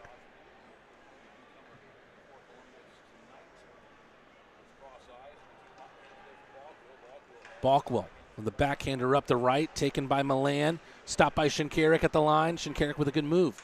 Riley Robertson playing way back, knowing that his offensive foraying defensive partner is there. Then Riley Robertson takes a shot himself that misses wide right, but not by much. Milan all the way to Shinkarik. Shinkarik takes a spill. His skate kind of got caught awkwardly on the faraway boards. Here comes Hunter, who's already scored once in this game, once in this period. Off the end boards, his shot gets deflected. McDonald at the blue line. Lind from the left circle, looking for an option. Finds one in Hunter, but Carter Shinkarik takes it away from Ryan Hunter. Puck into the near corner right under us in the press box. Glukarov tries to help it into the route of Shinkarik. Josh Rosenzweig stops that with his stick, helps it onto the blade of Riley Robertson. Anderson up the left. Not a lot of fluidity so far besides the power play goal for Columbus, really for either team in the second period. Glukarov, who's now on a hat trick. The scoring of the second goal of this contest has been changed from Milan to Glukarov, so he's now on second goal, rather on 2 goals. McDonald with a shot. Tried to stuff it back in past Rosenzweig, unable to. Storjahan. Not sure if that one got deflected, if that was his intention, and at least found a teammate in Samaro. Wickline with a backhander back to Samaro, right into the solar plexus of Rosenzweig. Puts a squeeze on that one, and the clock stops at 10:18. Columbus River Dragons coming off a weekend sweep of the Blue Ridge Bobcats with a 4-1 victory. Stop me if that scoreline sounds familiar. That was Saturday on their home ice. Just like in that game, the first River Dragon goal was scored by Ryan Hunter. Face-off won by Virgili. On to the left for Russell, who wheels it around the end boards. Greco. Gallant up the middle for Virgili. Malik Johnson return pass back to Virgili. Gallant gets the tilt-a-whirl pass from the Swede. Greco stops it at the line, sends a shot along range right into the chest protector of Bernard.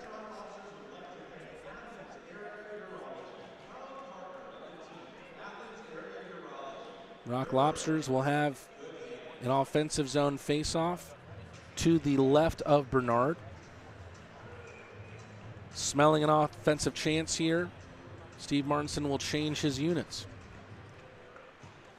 Kolatarsi after the Brandon Picard face-off win. A lot of traffic out in front, and Kolatarsi's shot hits that traffic. Garcia, good effort in behind the net. Tried to put one off the back end of the shin pads of Bernard. Sent back into the mix by Brendan Ronan. Raisin Brand line on the ice for the Rock Lobsters. Ronan up the right. Puck pinned into the corner by Samaro. Reller comes out of it.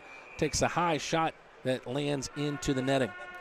We're going to go to a commercial break here. No change since the last one. The Rock Lobsters lead 4-1, trying to keep a hold of this heavy advantage. We'll see if they can do that after this commercial break.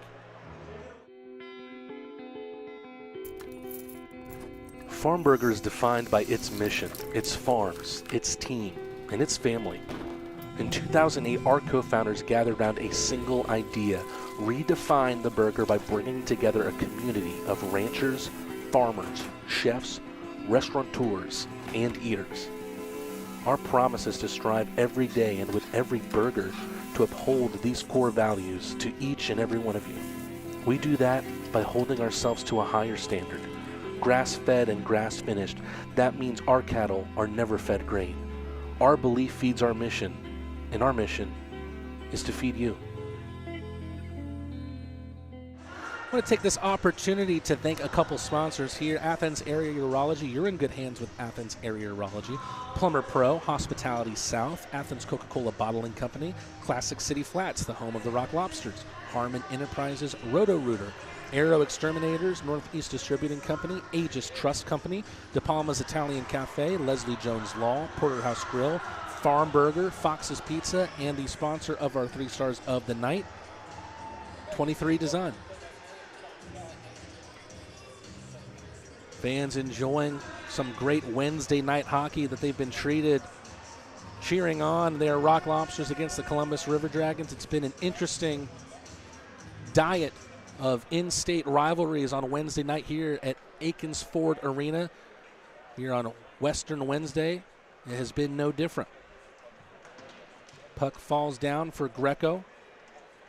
River Dragons jousting so hard to try and get this puck into the neutral ice. Not going to be able to do so yet. Malik Johnson slow to get back to his feet after that hit.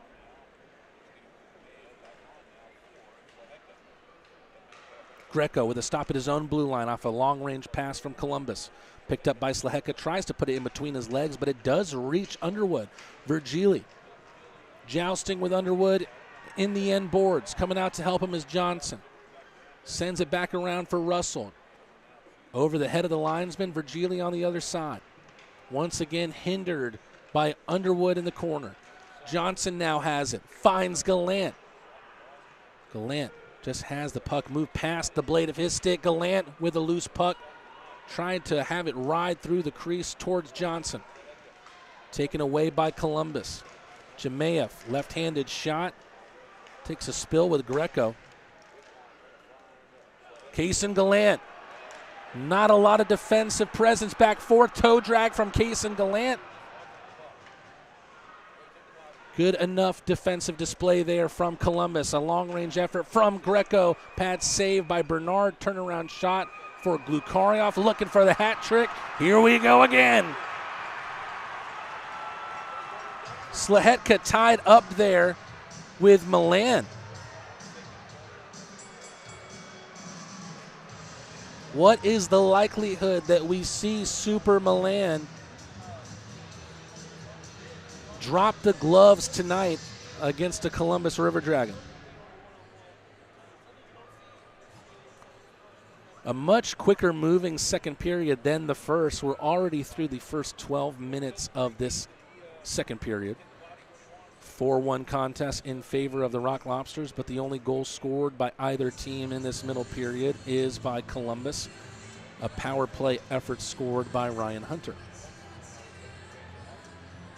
Alden with a clean face-off win. Kolatarsi's shot gets deflected over the bar. Garcia picks it up on the right side. Into the end boards, getting pinned there was Brandon Picard. Here comes Columbus moving right to left. A whiff on the pass there from Dunford. Then gets it taken away from him by the French-Canadian Picard. Kolatarsi tries to cut the middle of the ice with a pass, and it's going to be an icing instead. 21-16, the shots on goal. The advantage there going the way of the Rock Lobsters. For those of you just tuning in, Daniil Glukaryov with 2 goals, both primary assists going to Garrett Milan. Already a 3-point night for the Russian, as he also had a assist on Orca Wiseblat's effort that made it a 4-0 game at the time. Since then, Ryan Hunter has expanded his point streak to 9 games on the power play for Columbus.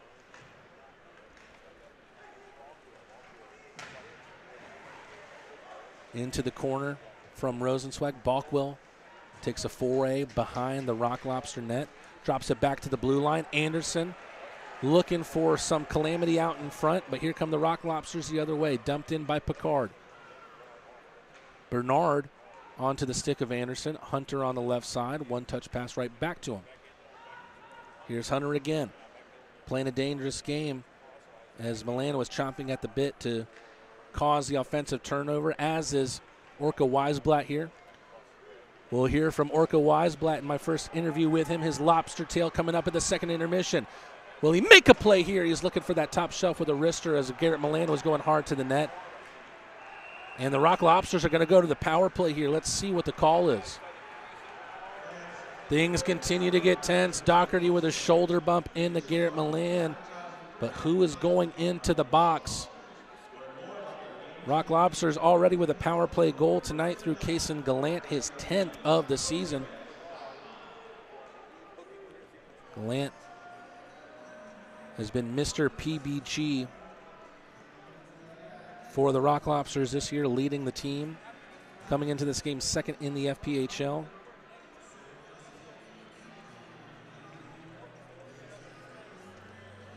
Feels like we finally have the guilty party here as Brian Dunford heads the way of the sin bin.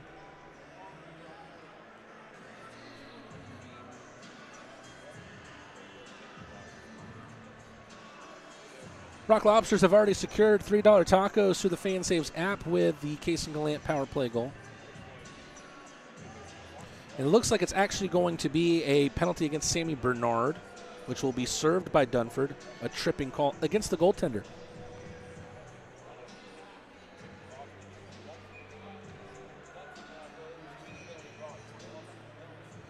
Let's see if the Rock Lobsters can find their first goal of the second period on the man advantage. Milan lining up for the draw. A unit involving him, Wiseblat, Gallant, Shinkarik, and Virgili. Gallant back to Shinkarik off the faceoff win from Milan. Milan on the right side. Tiptoe into the right circle. Virgili trying to poke it through the end boards. Picked up by Gallant in that area. Wiseblat out of the right corner. Milan back for Shinkarik. A lot of open ice out in front of Shinkarik. He opts for the shot. Almost took a deflection from Wiseblat past Bernard. Shinkarik back at the line. Milan on the right side. Milan. Right of the net is Virgili. The Swede backhander banker to Milan. Sets up Shinkarik. Took a piece of the glove from Bernard.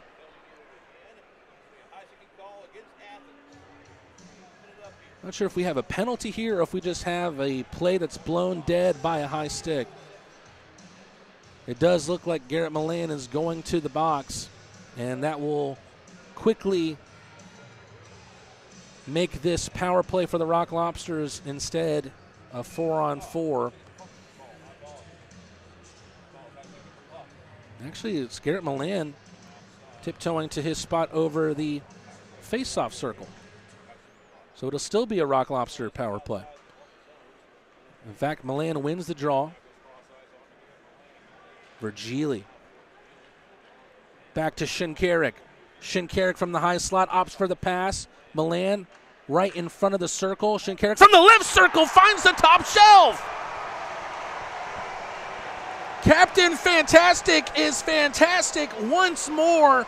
He's edging ever closer to 50 points on the year as a D-man, and he's getting in on this scoring party. Power play goal part 2 for the Athens Rock Lobsters. And this Athens team is in line for a potentially huge win over their in-state rival.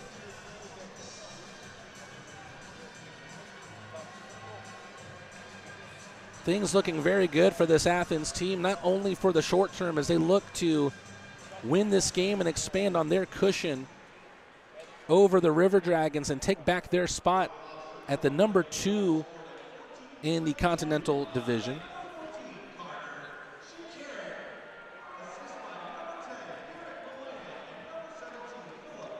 Milan and Virgili on the helpers. Rosenzweig off the glass. Evades Lou, so into the neutral ice. Balkwill backwards skating into his own zone. Rosenzweig stops it for Kolatarsi. Kolatarsi, quick little 1-2s played with him and Reller. It's a 3-assist night for Garrett Milan, as he had a piece of that Carter Shinkarik goal.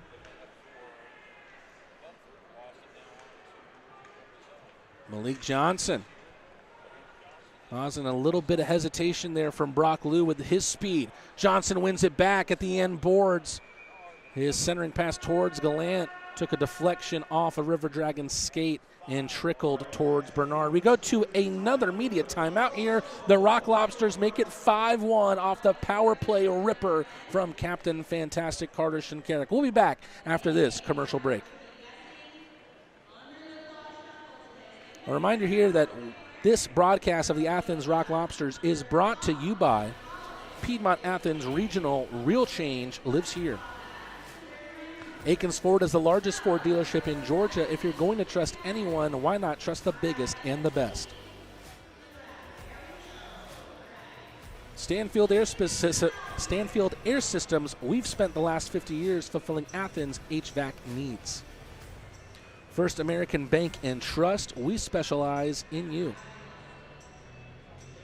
Terrapin Beer Company, do the right thing, always. It's a historic season for all the hockey fans in Athens, and how can you celebrate without beer? The Athens Rock Lobster Clawshank Redemption is available exclusively at Terrapin Taproom. Terrapin, do the right thing, always. There's only one place you can deck yourself out and represent Athens' first ever pro hockey team, the Rock Lobsters. Head to shop.rocklobstershockey.com to get your hats, shirts, and even jerseys now. More action here in this second period, a little bit less than 4.5 minutes to go. The Rock Lobsters have restored their 4-goal advantage on a power play goal from Carter Shinkarik, the second power play goal of the night for this Athens team.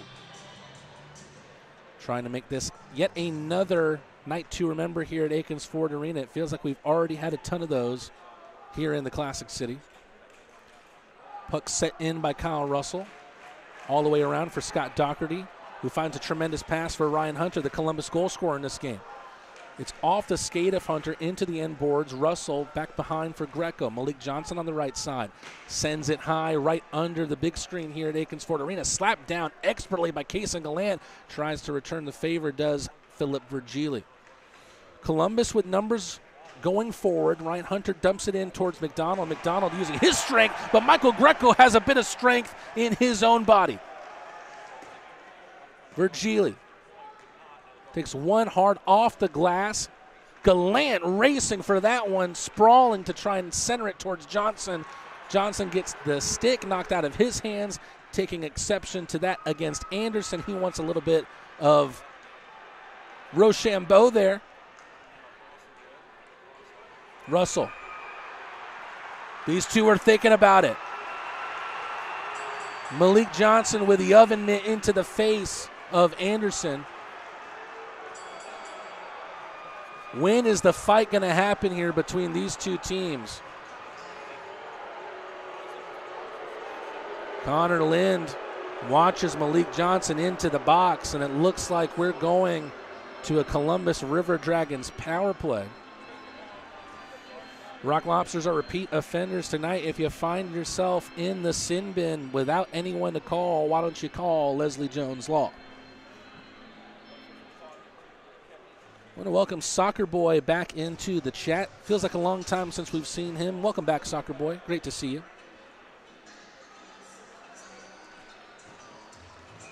Malik Johnson perhaps pondering why this is not a 4-on-4 instead, but a glimmer at the end of the tunnel here for Columbus, as they would love to get themselves back to within 3 before this second period is all said and done with. Lind, pensive on the shot. Back to Slehek on the left side. Wickline in the right circle. Back to Slehek here on this near side. Puck took a piece of Storjahan on its way towards Rosenzweig. Never made it to the Rock Lobster goaltender. Lind playing dangerously out in front of his own goaltender. Gets away with it. Great speed from Wickline. Drops it to absolutely nobody. Picked up by Lind. Still in the offensive zone for Columbus. Storjahan in the left side boards. Just a lack of passing fluidity from this Columbus team as they're unable to create any high percentage shot against Rosenzweig through the first 50 seconds of their power play.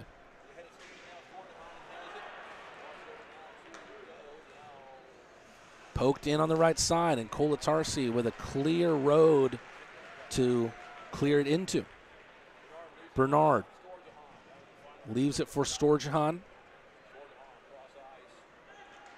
Cross ice pass. Poked into the right side by Doherty. Alden.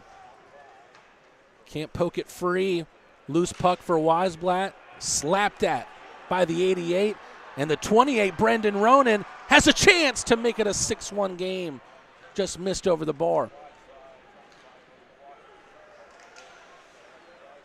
Doherty makes a play with his skate. Doe with a quick shot that was redirected by McDonald. Rosenzweig has a bit of difficulties with it at first, but then covers up. A big shout out to friend of Jake Peacock, who's a friend of the show, Brian Tate, first-time watcher in the stream tonight.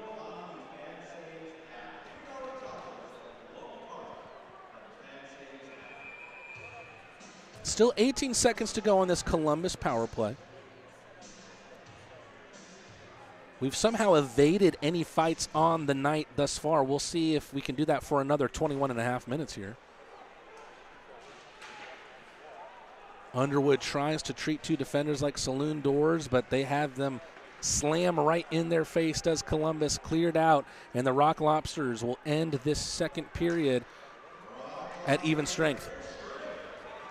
Doherty tiptoeing that long frame into the Rock Lobster zone. Hard to get the puck off of him. Malik Johnson trying to get past McDonald. Pass from Balkwill gets intercepted by the Rock Lobsters. Gallant was looking for Johnson, who had a foot on the blue line. Johnson working from behind the Columbus net. Virgili pokes it off the pads of Bernard.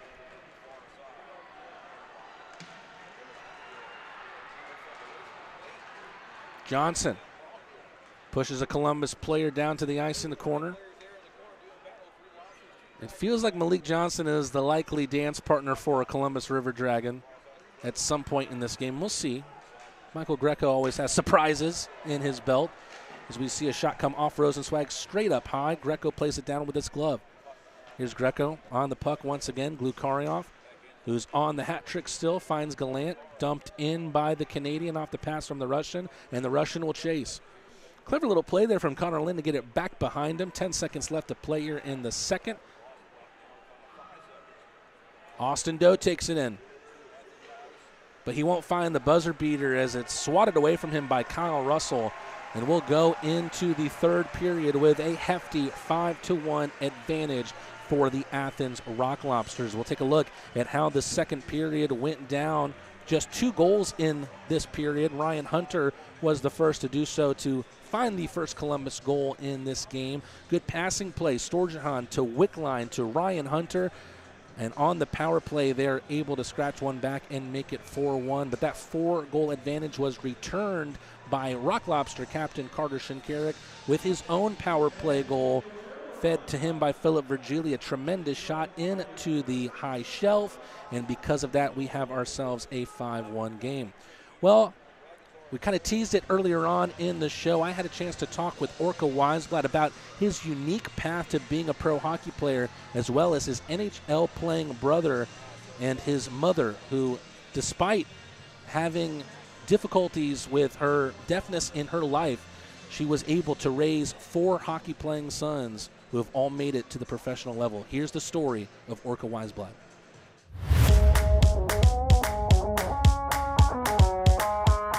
Voice of the Rock Lobsters, Mateen Rad, back with another episode of Lobster Tales here on the Athens Rock Lobster Network. My guest today is a winger from Calgary, and his name is Orca Wiseblat. Orca, thanks so much for joining me today, man. Absolutely. Thanks for having me. Listen, I wanted to get started with your season so far, and you've contributed at a high level in your time on the ice with the Rock Lobsters this season.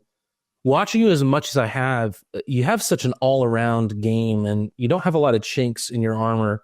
No one knows your game as much as you. How would you describe your style of play?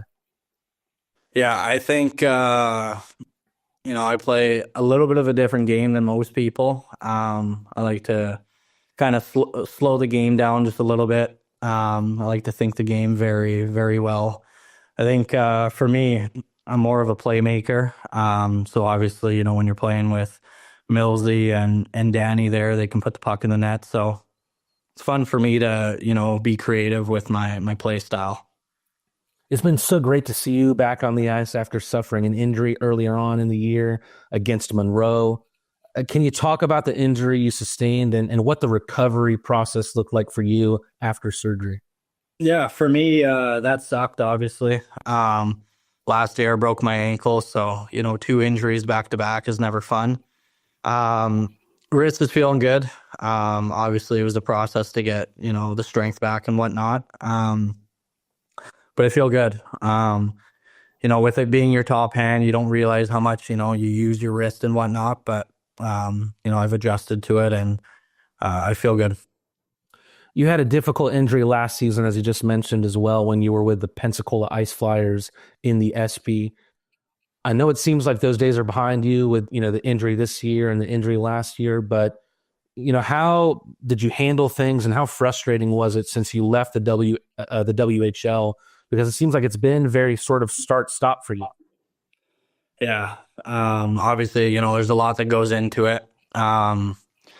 Stopped playing for about 3 years, just to, I had some family issues back home and whatnot. So I had to take care of some of that stuff. And then, 4 games in last year, snapped my ankle. That's no fun too. So for me, I'm just trying to stay healthy, take care of my body, making sure that I show up every day in practice or in games, just to keep, my body healthy enough to, not be hurt or, not take any risk on any injuries or whatnot. I take advantage of Chris quite a bit. So usually in the training room, kind of getting my body worked on after every game or after every practice, just so I don't get back into those injuries. There's no doubt to me, Oryx, you have one of the most interesting stories in all of hockey. And the heroine of that story is your mother, Kim. For those who may be unaware, you grew up a coda, or a child of a deaf adult, and she never let any of that get in the way of providing for you or your 4 siblings. What are your favorite qualities about your mother, and what inspires you about how she brought you, your brothers, and your sister up? Yeah, one of a kind. Coolest mom out there. More than just, her personality. She's such a caring mom. She puts everything into, making us happy. She puts us first. She's a hero for sure. She we couldn't be doing what we were, what we do now without her. So that's kind of, one of the reasons why I call her a couple times a day just to check in, see how she's doing and whatnot. But yeah, she's put aside everything, just to make sure that we're all taken care of, on the ice or off the ice. Such a caring mom, and yeah, she's the best. I think being a child of a deaf adult, it's difficult for people like me who had an upbringing with hearing parents to kind of put myself in those kinds of shoes. I was curious, what was your first communications as a baby like? Did you happen to remember what your first signed word was? And then do you remember what your first spoken word was? I think my first signed one was milk. So just milk. I think that was pretty easy for me, but I learned sign language before I even learned English. And all the boys, the way that we learned English was, watching TV. Obviously, our parents can't speak. So for us, it's kind of just TV. It's a little bit different than most kids out there, but, we found a way to kind of get through it. And, yeah. It's a topic that I've also talked about with your brother, Ocean, who also played for the team this year. He experienced all the same nuances, but just a little bit before you did. How helpful was it to have someone who was hearing able to guide you through the early stages of a life that not many other people know the ins and outs of? You're talking about Ocean? Yes, sir. Yeah. He was the biggest role model. He was kind of like the dad in the family. Obviously, my parents split up while we were pretty young. I think I was 10, 11. And Osh was kind of, that dad role model of the family, kind of just protecting us and whatnot. Super, super protective brother. But, at the end of the day, not many people have that. So I'm super thankful for that. It was kind of just, to be honest with you, when we were younger, it was kind of just him and my mom.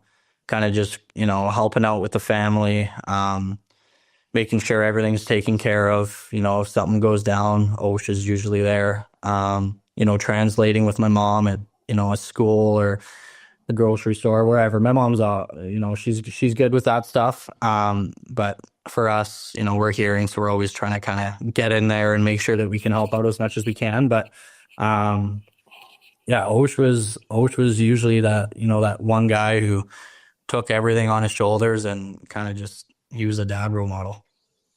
For those who haven't watched it, there's a great Hometown Heroes segment, little 5-6 minute segment about you and your family. And something that I saw in that was that your mother put you and your brothers in sports to expand your ability to communicate and socialize. Do you believe that had its intended effect? And what else do you think sports taught you outside of the household? Yeah, I think sports just gives me confidence. Without sports, I really don't know what, I'd be doing. I played so many different sports growing up: baseball, soccer, hockey, football, kind of just everything. And, for me, I feel like you make the best friends from playing sports. All my best buddies I've played with or played against. Just kind of that culture of, people who play sports, you kind of get that lingo or whatnot.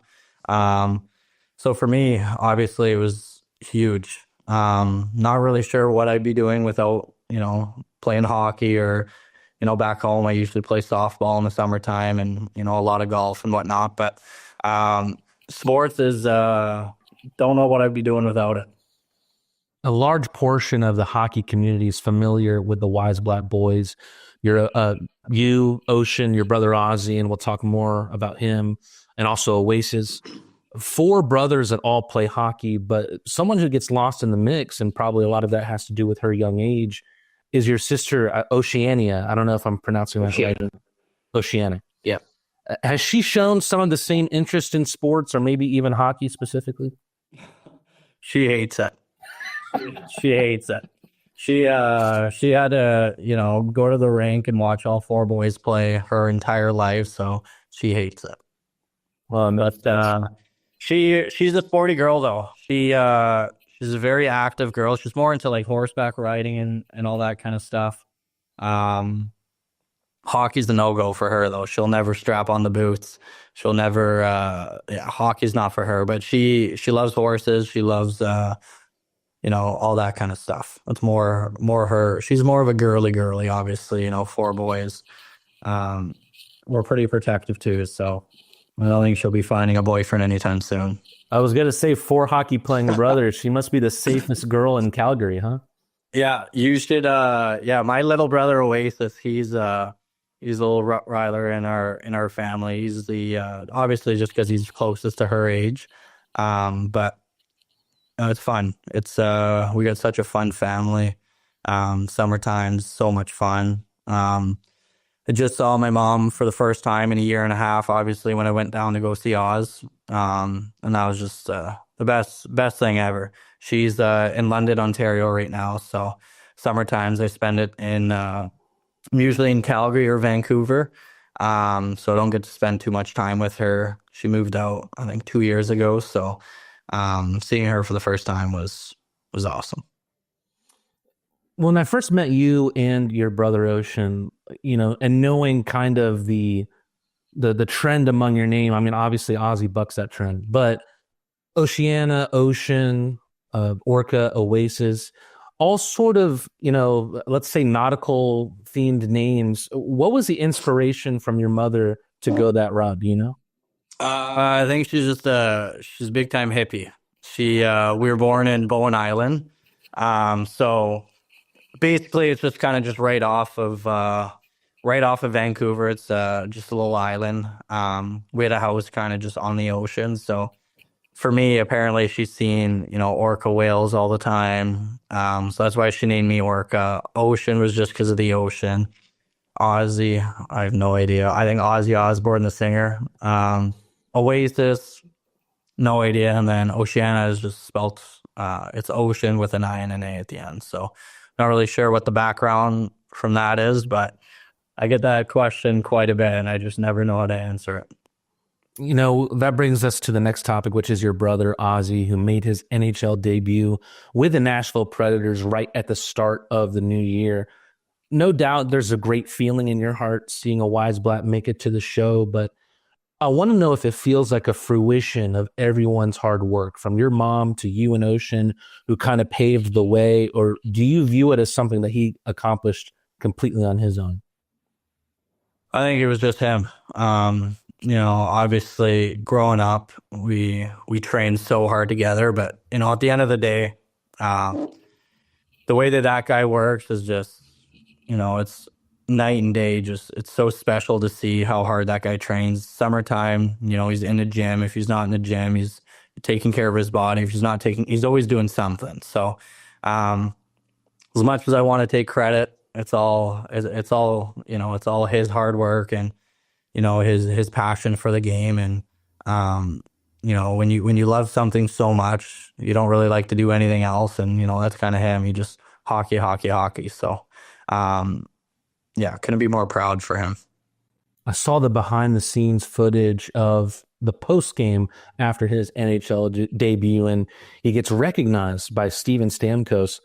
Did you get a chance to ask him what that was like? Because Stammer must be someone that I'm sure you and your brothers all looked up to as young guys. Yeah, not even just him. I spent a little bit of time with a couple of those Nashville guys, and so many good guys. Stammer, that was pretty cool. Obviously, I talked to him a little bit after that, and he said that was probably the coolest moment, he's ever been a part of. But there's probably 6-7 great leaders on that team. So for him to just be in that locker room, he feels so special, and he's got all the help that he needs around him. And then the way that guy is he's not shy to kind of, ask for questions. He's not shy on, how can I do this better? How can I do this? And he's always, I think he's close enough with those guys where, he's open to kind of having those conversations on, how he can help his game. But yeah, that was a really, really cool moment. You were coming off the last couple of weeks of your injury when you went back home to go watch Ozzy play. How much of that was a boost in your engine to really want to get back going on the ice and getting back to doing what you love? Yeah. I mean, I was off for about 2 months. So, watching our games, it's, I love watching our games. That's why, I was on the bench for a little bit, just to kind of, read how other players are playing, read on, how some of the players on our team are playing and how I can kind of, try and make myself, put an impact on myself on, how I can improve myself out there and, what we need as a team and whatnot. So that was definitely put some fire in the engine. Obviously first game back, I was so pumped to even play, and, not even just coming back for the first game, but in Monroe, like that's where I got hurt. So, I was just fired up. I wanted to play good. I wanted to help the team win. That was definitely an impact on, how I performed the first game. Something that I'm sure also added some gas to your tank back in the day was playing against your brothers back in the WHL days.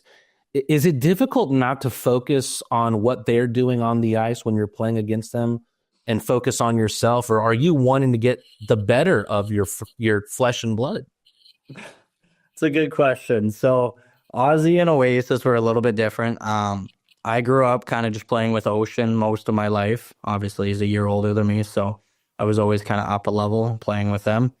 Playing against Ozzy, that was super, super cool. So that was, Ozzy and me are a little bit more competitive just because he's a little bit younger than me. So I was kind of giving it to him that game. Oasis, on the other hand, he's my little baby brother. So I was a little scared to kind of, go hard on him. Not scared, but, I wanted to make sure that he looked good too. So obviously completely different playing Oasis and Ozzy. Ozzy was a little bit more physical on, he can take it. Now Oasis, he's a beast. He fights, he scores goals, makes plays. He's, I wouldn't fight him now. So I'm glad I went easy on him when I played him. No doubt, can't wait to see what becomes of your younger brothers' hockey careers that are still blossoming. Back to your career, and it was interesting that the first line that Coach Martinson ever puts out is a combination of you, Garrett Milan, and Malik Johnson, 3 guys that all know each other from the Pensy days.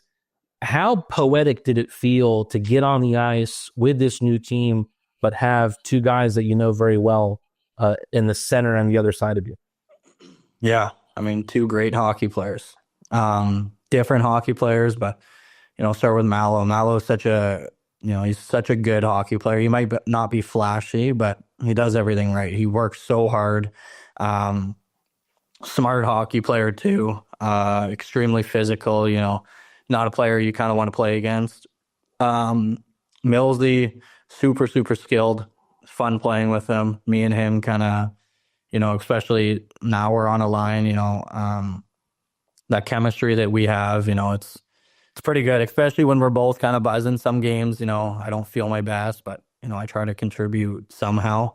But Millsy, he's such a complete hockey player as well, where, I trust him when I'm, deep in the zone, where he's a little bit back, where, if I make a mistake, I know that he's going to cover me, or vice versa. If he makes a mistake, I try and cover him.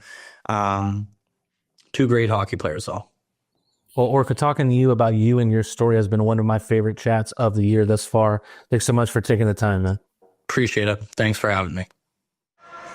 Back here at Akins Ford Arena, we will pause briefly for station identification.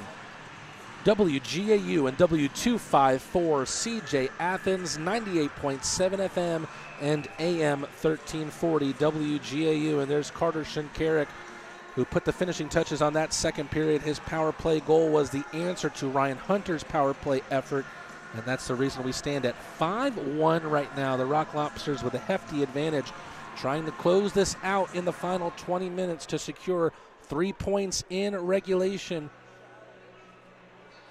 and increase this cushion over their in-state rivals atop the Continental Division. Top unit that started this game for the Rock Lobsters back out there in Picard, Alden, and Johnson. Behind them, Colatarsi and Garcia. And we saw that interview with Orca Wiseblat. It was, for me, bar none, the most fascinating interview I've done this year. Just such a unique story. And here we go. We'll talk about that later. Lind against Johnson right off the face-off. Shades of the Four Nations game just last week between the U.S. and Canada. And here's a little bit of U.S. versus Canada for you here. Johnson, the Canadian, brings down the American to the ice. Malik the Marvel wants to hear it from this hometown crowd.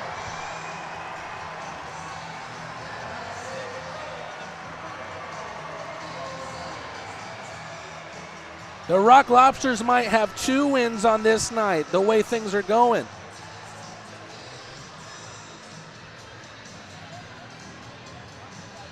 Five for fighting for both of them. They both dropped the gloves at the same time. No instigator penalties. What an exhilarating start to this third period. We all knew it was coming. The question was when. And I believe I said it earlier on in the broadcast that it was going to be Malik Johnson to be the one to do it. Indeed, he was. A beautiful fight. We talked about the start of that U.S. versus Canada game in the Four Nations last weekend. And it was great to see a Canadian versus an American on that fight. The Maple Leafs Malik was able to win it. Montreal's own. Part of the French-speaking contingent on this Athens team is Malik Johnson, along with Brandon Picard, Dominique Rodriguez, and new goaltender William Lavalier. Picked up right in front of Bernard there by Nathan Balkwell. He watches Reller skate by, sends it up the right side, swatted at by Dunford. Sent into the Rock Lobster zone, but it's cut out by Shinkarik. Milan to the right for Robertson. Back to Captain Fantastic, who scored the Rock Lobsters' 5th. Takes a spill at the line, still gets the pass off for Milan. A slapper from the right circle, saved by Bernard.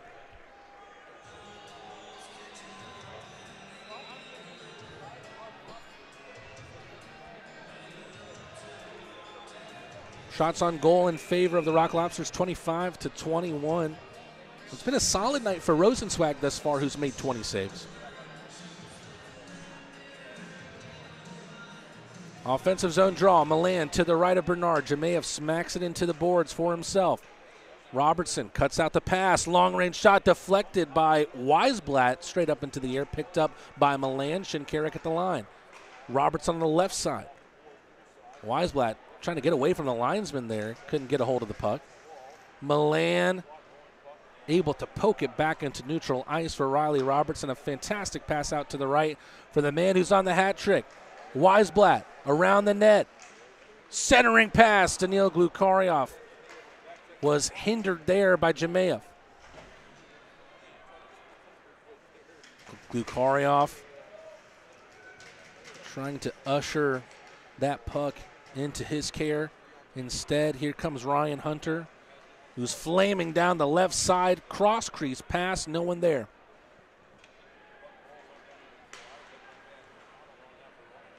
Hunter. Great pass, just trickles past McDonald. Glukaryov. Virgili over the line. That one's in!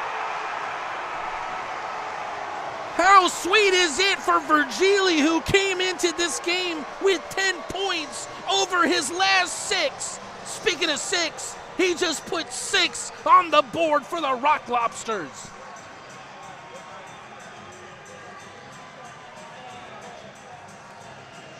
Virgili now makes it a 3-point night for himself. Had 2 primary assists, one for Gallant, one for Shinkarik, both on the power play, and then he scores at even strength off a great move towards the net from the blue line. And things have gone from bad to worse for Columbus, who have not been able to find any kind of recipe as of late to take down this Rock Lobster team. And they're at risk of losing 4 straight against the team that they share the Peach State with. They might not share it anymore. It might be rightfully the Rock Lobsters as Virgili forays right back into the zone. Gallant with a backhand, rather a between the leg feed looking for Ronan. Wickline out of his own corner. Gallant battling.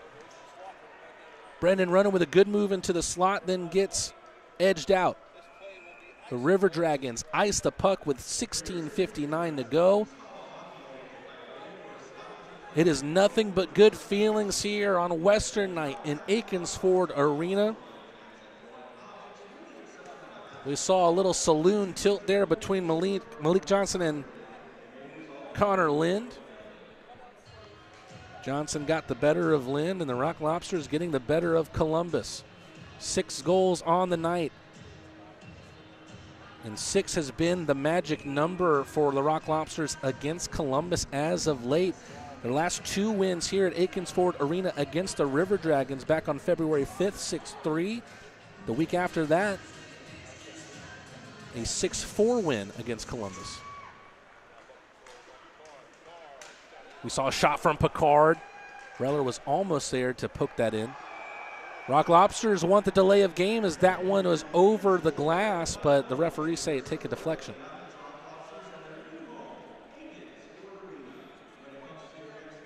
Mad Dog Mark with a great point. The Rock Lobsters have the touchdown, but can they get the extra point?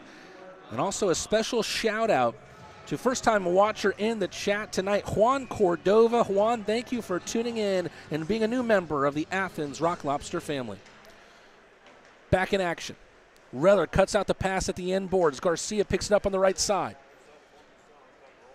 Bank pass off the end boards right behind. Turnaround chance there from Garcia.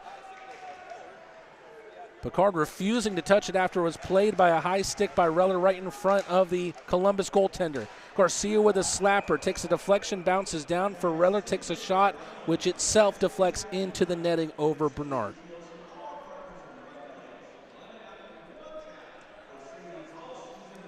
After that, the faceoff will happen to Bernard's left. Alden with Reller and Picard on either side of him. He wins the faceoff. Shot from Picard goes wide left by only a margin. Somero, you see the pass there. Not sure if that was meant to be a dump, and it ends up in an icing against the River Dragons, but it just feels like a microcosm of the play for Columbus tonight. It has just been an absolutely frustrating night for the team that is about 180 miles away from here.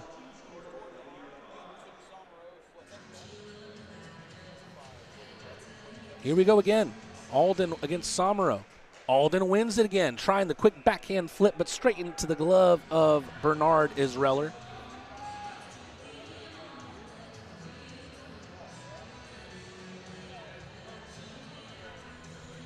A little bit of deja vu. We'll do the face-off again. This time Columbus wins it. Storjahan was able to beat Alden. Dunford right in front of the penalty boxes. Tiptoes into the zone. Drop pass for Anderson. Takes an awkward spill out in front of Rosenzweig. It deflects over his bar. Anderson riding the line. Flips it back to the left for Slehetka. Poked by Rosenzweig into the end boards. It bounces right back to him, and he'll freeze. A little bit of more extracurricular conversations into the end boards. We'll go to a media timeout here. I want to make sure that we're not going to miss any fights. Matt Garcia exchanging a little bit of blows there with Justin Somero.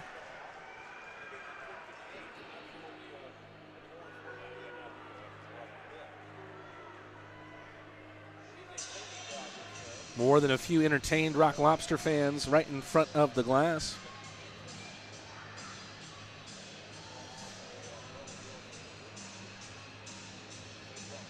The units will change, and as this game has gone on, more and more the frustration lies on the face of the River Dragons.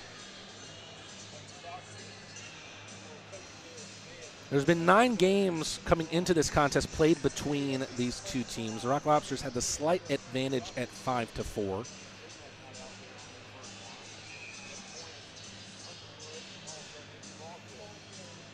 Here at Milan, squaring up for the draw. Jemayev wins it back. Balkwill.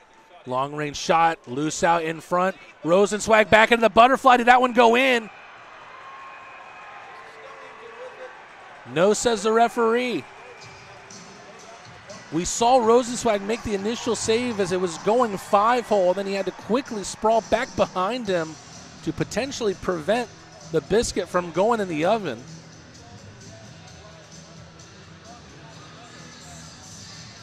It'd be a very, very hard play to review as we see Carter Shinkarik with the afters there against Jemayev.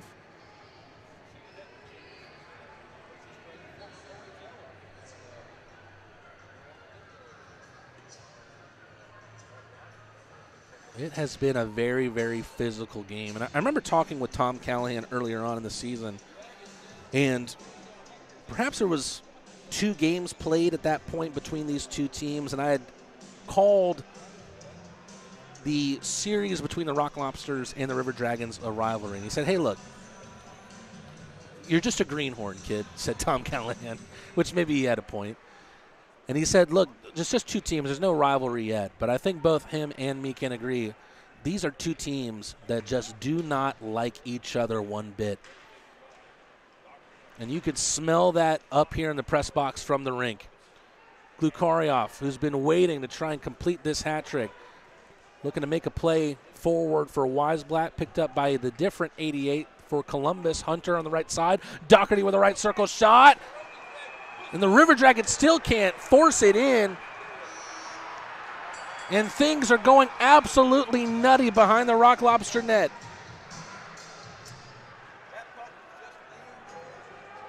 The Rock Lobsters with some heroics to make sure that Rosenzweig does not concede his second.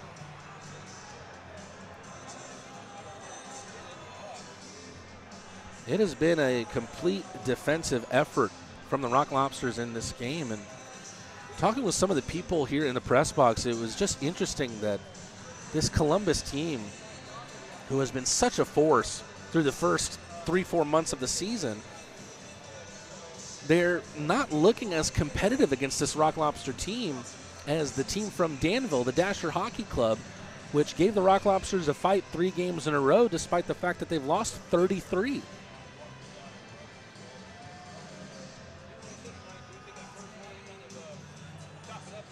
Justin McDonald, who's a legend in this league, goes up against Virgili for the faceoff to the right of Rosenzweig. As we just mentioned, the Rock Lobsters had to pull off some heroics to keep the puck out of the net. In the first 5 minutes of the third period, good centering pass almost found Wickline from McDonald. Here's McDonald again, another centering pass. Rosenzweig off the pad and swats it away, sends Virgili up the right side. Trying to get through the 19-year-old. Gutsy play there from Joshua Liu. Slehetka to Wickline in the right circle, going into the neutral zone right in front of the penalty boxes, takes it in. Kason Gallant on his back, piggyback style, centering pass from Slehetka. Here come the Rock Lobsters with numbers the other way. Ronan sees Virgili. Pass got deflected back to the Swede. Puck still loose out in front. Bernard covers it. Not one and a C. Goal number 7 on the board. We go to a commercial break. It's been the Rock Lobsters game thus far, but can they send the fans into raptures once again and add on to this heavy Columbus defeat? We'll see after this break. Farmburger is defined by its mission, its farms, its team, and its family. In 2008, our co-founders gathered around a single idea: redefine the burger by bringing together a community of ranchers, farmers, chefs, restaurateurs, and eaters. Our promise is to strive every day and with every burger to uphold these core values to each and every one of you. We do that by holding ourselves to a higher standard. Grass-fed and grass-finished, that means our cattle are never fed grain. Our belief feeds our mission, and our mission is to feed you. No doubt it's been a comfortable night thus far for the Athens Rock Lobsters. You take a look at the scoreboard, a 6-1 lead for them. But reminder, this season doesn't begin and end with this game. There's still a lot of this campaign to go, and all eyes will be on the playoff situation by the time the season ends. As things stand right now with the Rock Lobsters going into second place, actually I think they're in line to play Baton Rouge, who started the night in second place. The Rock Lobsters will take their place. But Rock Lobsters very likely to play Columbus in the playoffs in the quarterfinals, if not later on, potentially in the semis. So with that being the case, this is a Columbus team that is very, very hurt and injured right now. They might get some of those guys back before the season ends, and then you have to think, the Rock Lobsters are going up against a Columbus team that they might underestimate if they get some of those contributors back and healthy for playoff season. In the meantime, though, they'll take the bragging rights favorably as they look to win their 4th game in a row against this Columbus team and their 10th game in a row overall. Will be the first time that the Rock Lobsters have reached a double-digit winning streak this season. I believe only 2 other teams in the league have done so: the Carolina Thunderbirds, who are currently also on one, and the Binghamton Black Bears, who I believe are also on one. Binghamton Black Bears already have the asterisk next to their name. They have clinched playoffs. No team in the Continental has yet to do that. Great cross-ice pass from Reller to Picard. Return to Alden.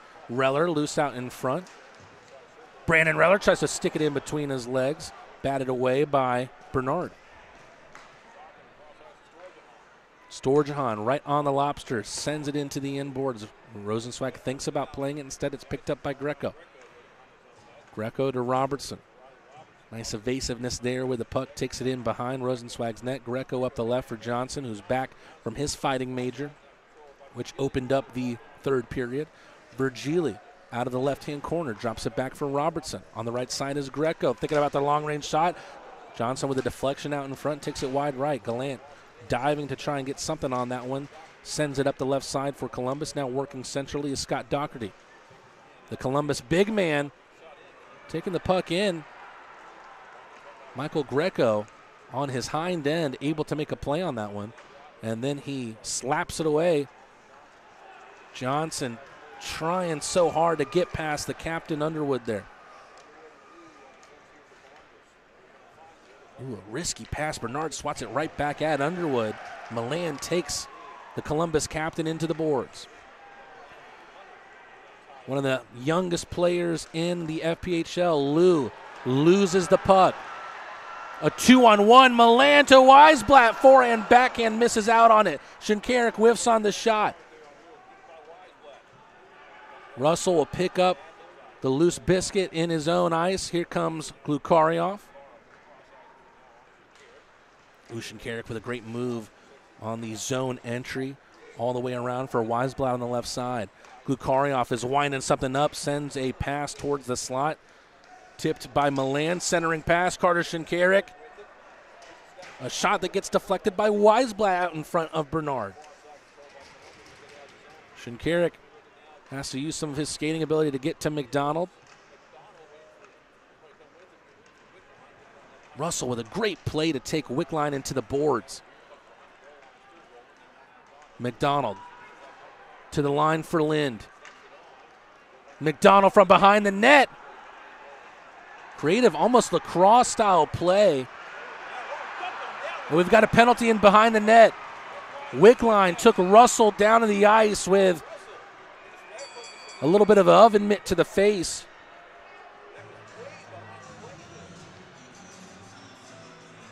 The referee, who had a great view of it, immediately stuck his hand up. Didn't see what happened prior to that, so we'll see if it's a lone Columbus penalty. And it looks like Russell is also being escorted to the box along with the Wickline.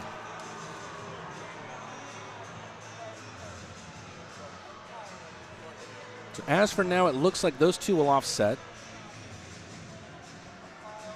Then we'll have a 4-on-4. We'll go to a quick commercial break as these penalties are ironed out. Coming up after this, we believe a 2-minute period of 4-on-4. Since 1968, we've been your trusted source for home comfort. From then to now, we've evolved, but our commitment to your comfort remains unchanged. Experience the expertise that only decades of dedicated service can provide. Trust Stanfield. We've been keeping homes comfortable for over 50 years. Your comfort, our legacy. Schedule online at stanfieldair.com. For those of you who are joining us on the stream tonight, 306 of you currently with us here live on YouTube. Thank you for tuning in, and if you haven't already, make sure you hit the subscribe button, hit the like button to like the stream. If you subscribe, you can join all of our great family here in the Athens Rock Lobster Network on our chat, and also make sure that you hit the bell to make sure that you're notified of all future streams and exclusive content here on the Athens Rock Lobster Network. We're still trying to get these penalties ironed out. We'll see if the Rock Lobsters potentially going on a power play here, because it did look like the more guilty party was Wickline. But in the meantime, the Rock Lobsters up big 6-1, and they've had 2 power play goals on the night. They haven't had a ton of opportunities in the 3 games against the Dashers on the power play, but they were unable to score in that 3-game set against the Dashers. But it looks like power has been restored to the power play for the Rock Lobsters, and it looks like it will indeed be a 2-minute period of 4-on-4. As up on the scoreboard, we see 2 minutes for Russell and 2 minutes for Wickline.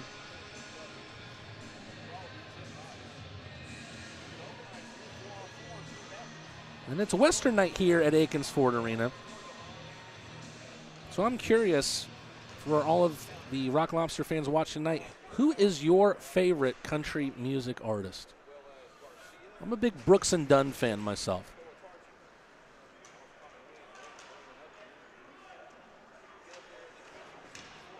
The River Dragons might be taking a long bus ride under a neon moon tonight as Storjahan almost gets the puck taken away from him by Ronan in neutral ice. Lind takes it in. Great cross-ice pass for Somero, who can't direct anything towards Rosenzweig.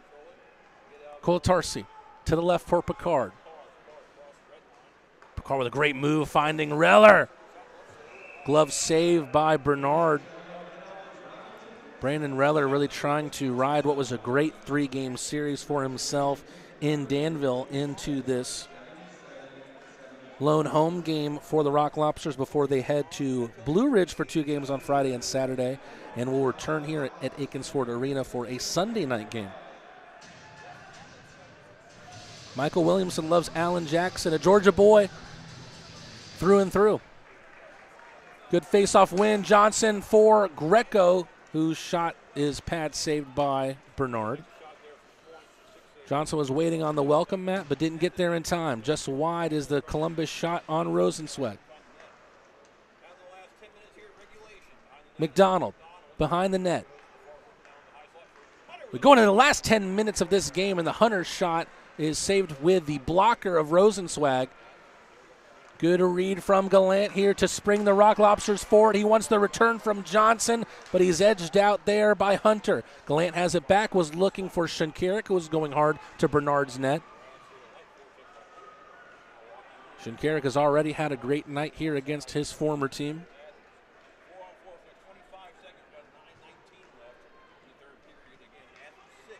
Greco all the way around for Gallant.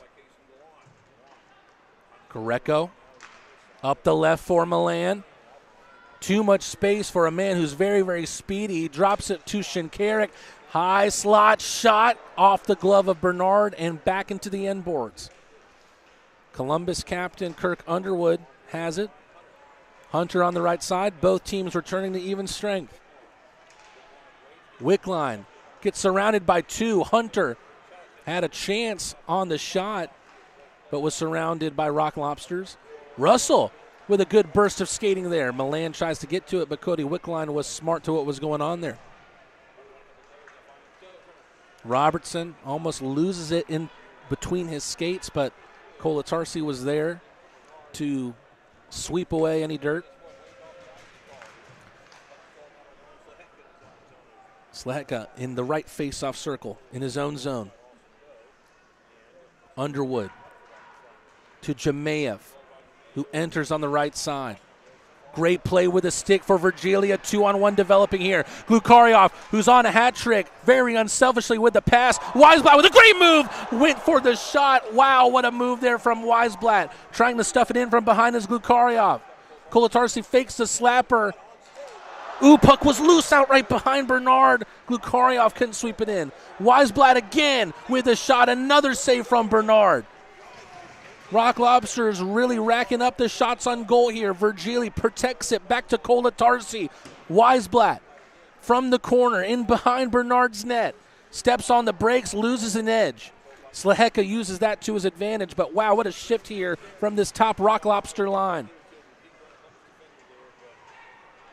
Virgili with a check there on Austin Doe, whose name we really haven't said a lot for the Columbus River Dragons today, and he's been a high-impact player in his time in the FPHL. Reller pokes it through the neutral ice. Bernard will have to make a play on it. He does so. Lind, no-look pass behind him. Anderson.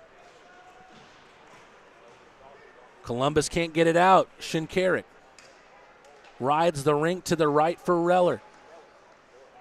His pass just misses Alden. Shinkarik didn't make the read quick enough. Doherty out of his own ice into the neutral zone for Anderson. Shinkarik grabs it out of the air. Reller, one-touch pass. Gets the return from Alden. Reller misses wide, just trying to test Bernard from a long distance. Less than 6.5 minutes to go in regulation here. Alden. We got a whistle here. Not sure what's going against the Rock Lobsters, but Alden touches it. We'll see if there's a Rock Lobster potentially going to the box here. It might have been offsides against Athens. Looks like we'll be at even strength. A 6-1 game for the Rock Lobsters. We talked about it earlier. A magic number for Athens has been 6 against this Columbus River Dragons team. Remember that every Wednesday night we've invited the River Dragons into the Lobster Tank in the month of February. February 5th, that Wednesday game ended with a 6-3 Rock Lobster win. A week later, there was a 6-4 Rock Lobster win against Columbus. And now they are up 6-1 against their in-state rival, someone that they will potentially see in the Commissioner's Cup playoffs after the season ends in April. And also, the last 2 games of the season will be played in Columbus against the River Dragons.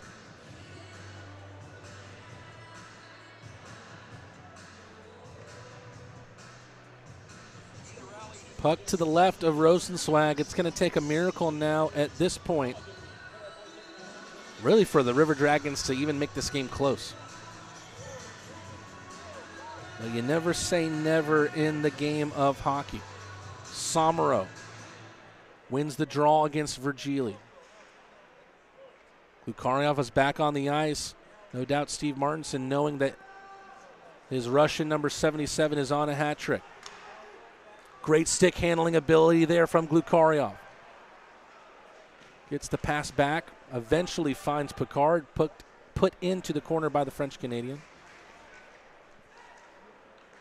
Gallant, very, very good to pirouette around Bernard's net, but here come the River Dragons through Doherty. Gets poked away from him. 27 shots on goal for the River Dragons in this game, so 26 saves. Russell trying to squeeze in between the 2 defensemen for Columbus. Doherty gets it between his skates. Greco stops it at the line. Puck loose out in front. Greco has it back at the blue line. Backhanded effort. Glukaryov out in front. Opts for the pass. Unselfish there to move it laterally towards Gallant. Glukaryov is getting into the right areas, though, as we see the slapper from Picard miss wide left.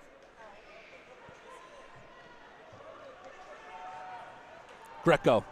Glukaryov.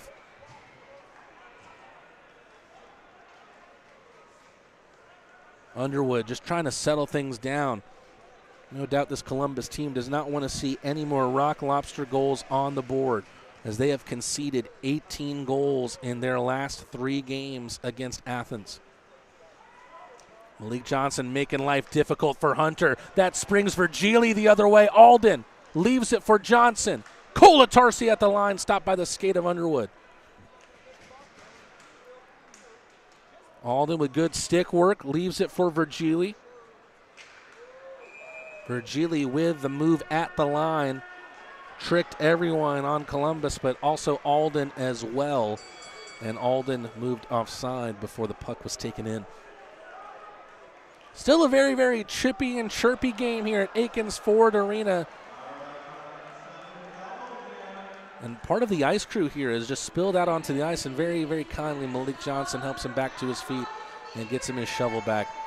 A nice moment there just off the camera. We go to a commercial break. Rock Lobsters lead 6-1. They are 4 minutes and 21 seconds away from putting the finishing touches on this one.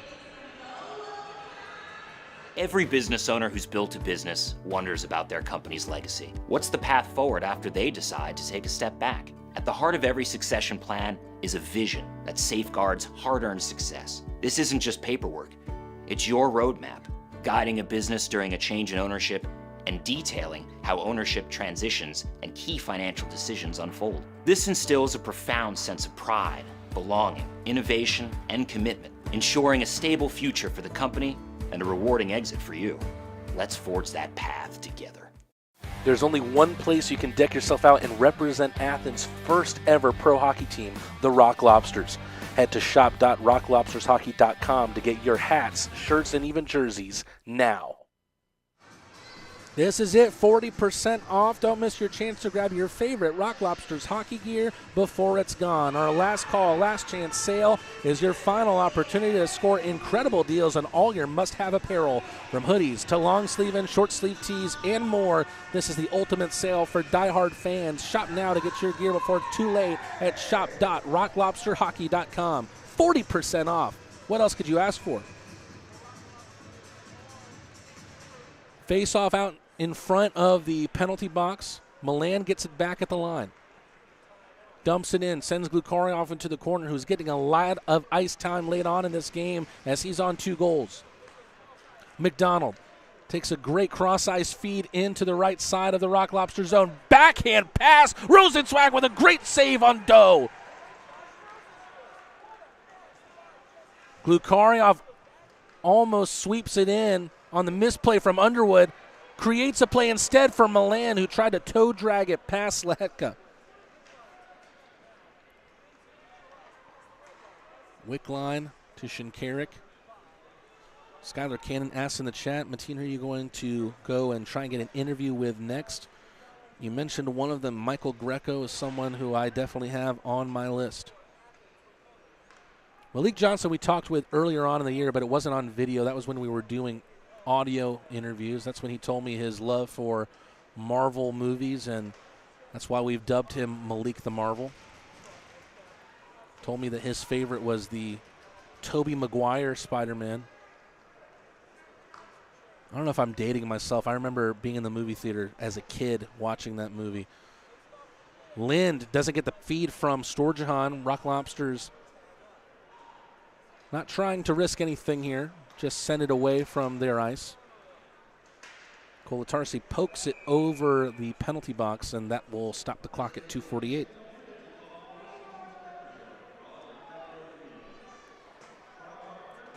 Already thinking ahead of who might be the 3 stars of the night for the Rock Lobsters. They have definitely put themselves in the limelight with this great performance tonight. Quick offside right after the faceoff. Skyler said, "You must be a 90s baby like me. I was born in December 1995. Ooh, Samaro picks up a loose puck, but his shot just misses the cage of Rosenzweig. Dunford impeded on by Garcia. Reller on the left side. Backhand feed for Alden. Rock Lobster's going to be able to get it out of their ice. Garcia pushing away Dunford, but that gives the space for Anderson to take the puck back. Ronan with a great move to put it back into a favorable area, but it was a good read from the River Dragons defense as well. Samaro. Anderson on to the left. Backhand feed for himself on the banker. Tried the tight angle shot. Ronan takes a spill, gives a little bit of space for Lind, but his shot is easy for Greco to send the other way, and here comes Glucariov. Glucariov on the hat trick, takes it hard to the net. Great stick work from Anderson, dashing the dreams of Daniil. But Gallant has it back. Glucariov out in front, tries to redirect the shot of Picard. Feels doubtful that Glucariov will have the chance on an empty netter as well. Don't think that Bouchard, head coach Jerome Bouchard for the River Dragons, will give the Rock Lobsters a chance to make it 7 on an empty netter with the large deficit between the two scores.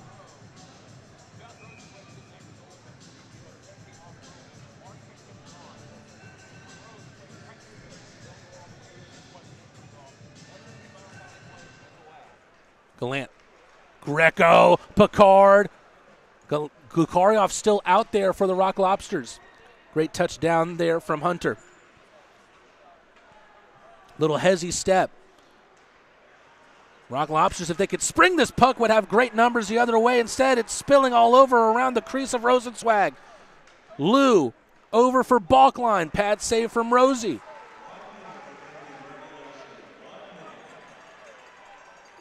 Now 30 shots on goal for the River Dragons, so it's a 29 save night for Rosenzweig. Balkwill all the way around.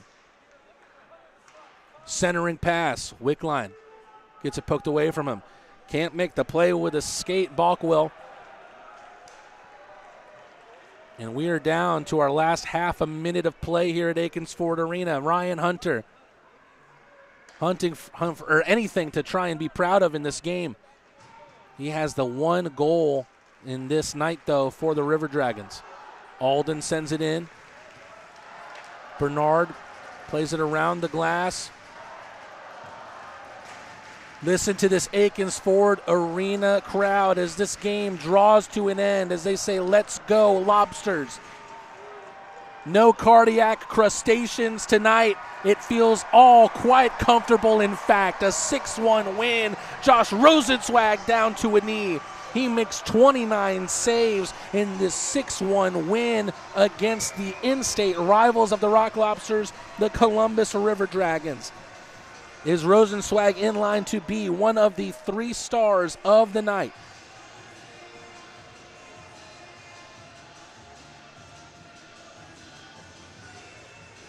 Taking a look at what's to come here.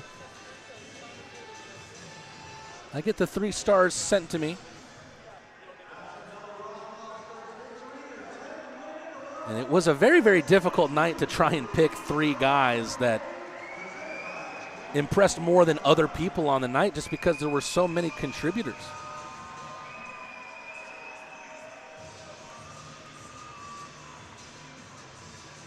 Why don't we take you through this one? It was a quick start for the Rock Lobsters. Daniil Glukaryov took just 1:11 to put himself on the board as he swept through a rebound from a Garrett Milan shot. You see the Rock Lobster salute here to the Lobster Tank. Daniil Glukaryov would double it up as he sent a centering pass from the corner. It was off River Dragon skates and in to make it 2-0. Kaysen Gallant, Mr. PPG, with another power play goal, his 10th of the year, made it 3-0. And then the 4-goal first period was capped off by Orca Wiseblat, who redirected from a short distance past Sammy Bernard. The best spell for the River Dragons in this game came at the start of the second period. They were able to get something out of that on the power play through Ryan Hunter, who made it 4-1, but then it was all Rock Lobsters once again. Carter Shinkarik with a laser, as Captain Fantastic made it 5-1 on the power play, and then it was all finished off in the first couple minutes by Philip Virgili as he made it a touchdown for the Rock Lobsters and made it a 6-1 game. Well, what a performance for this Rock Lobster team. They moved to 77 points in the FPHL and back into the second place spot. Rock Lobsters now on a 10-game winning streak. That's their most consecutive wins as a team this season. Taking a look at what's ahead, they will travel to Wytheville, Virginia to take on the Blue Ridge Bobcats Friday and Saturday. Both of those games happening here on the Athens Rock Lobster Network at 7:30 p.m. And then in an interesting twist, they will return here to Akins Ford Arena after the 2 away games against Blue Ridge to once again take on the Bobcats, but this time on their home ice. We're going to send it down to the ice to see who will be the 3 stars of the night.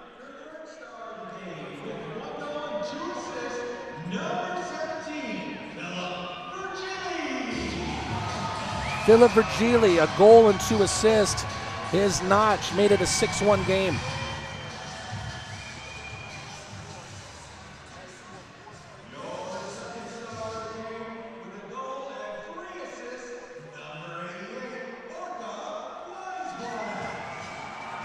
He was the man we interviewed. Maybe we have the magic touch. Orca Wiseblat with a goal and 3 assists is the 2nd star.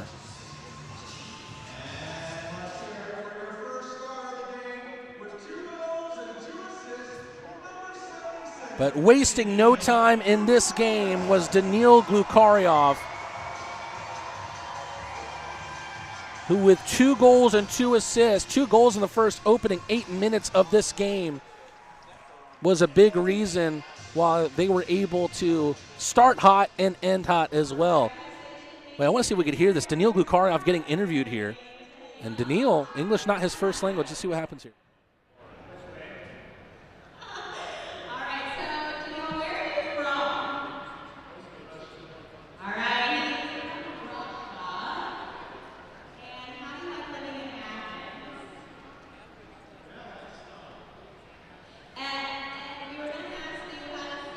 You might not be able to hear it too well, but Daniil Glukaryov, who came into the Classic City not having any English under his belt, is doing a great job at understanding the interview, giving answers to the questions. And Daniil Glukaryov with a yeehaw to end Western Wednesday here at Akins Ford Arena. Wow, what a great night here in the Classic City. Daniil Glukaryov started it, and he ended it with a yeehaw. So thank you for tuning in, folks, to our stream tonight. We will catch you Friday and Saturday in Blue Ridge to take on the Bobcats, and we'll return here to Akins Ford to take them on once again here on home ice. We will see you next time. Thank you for tuning in. The Rock Lobsters win 6-1.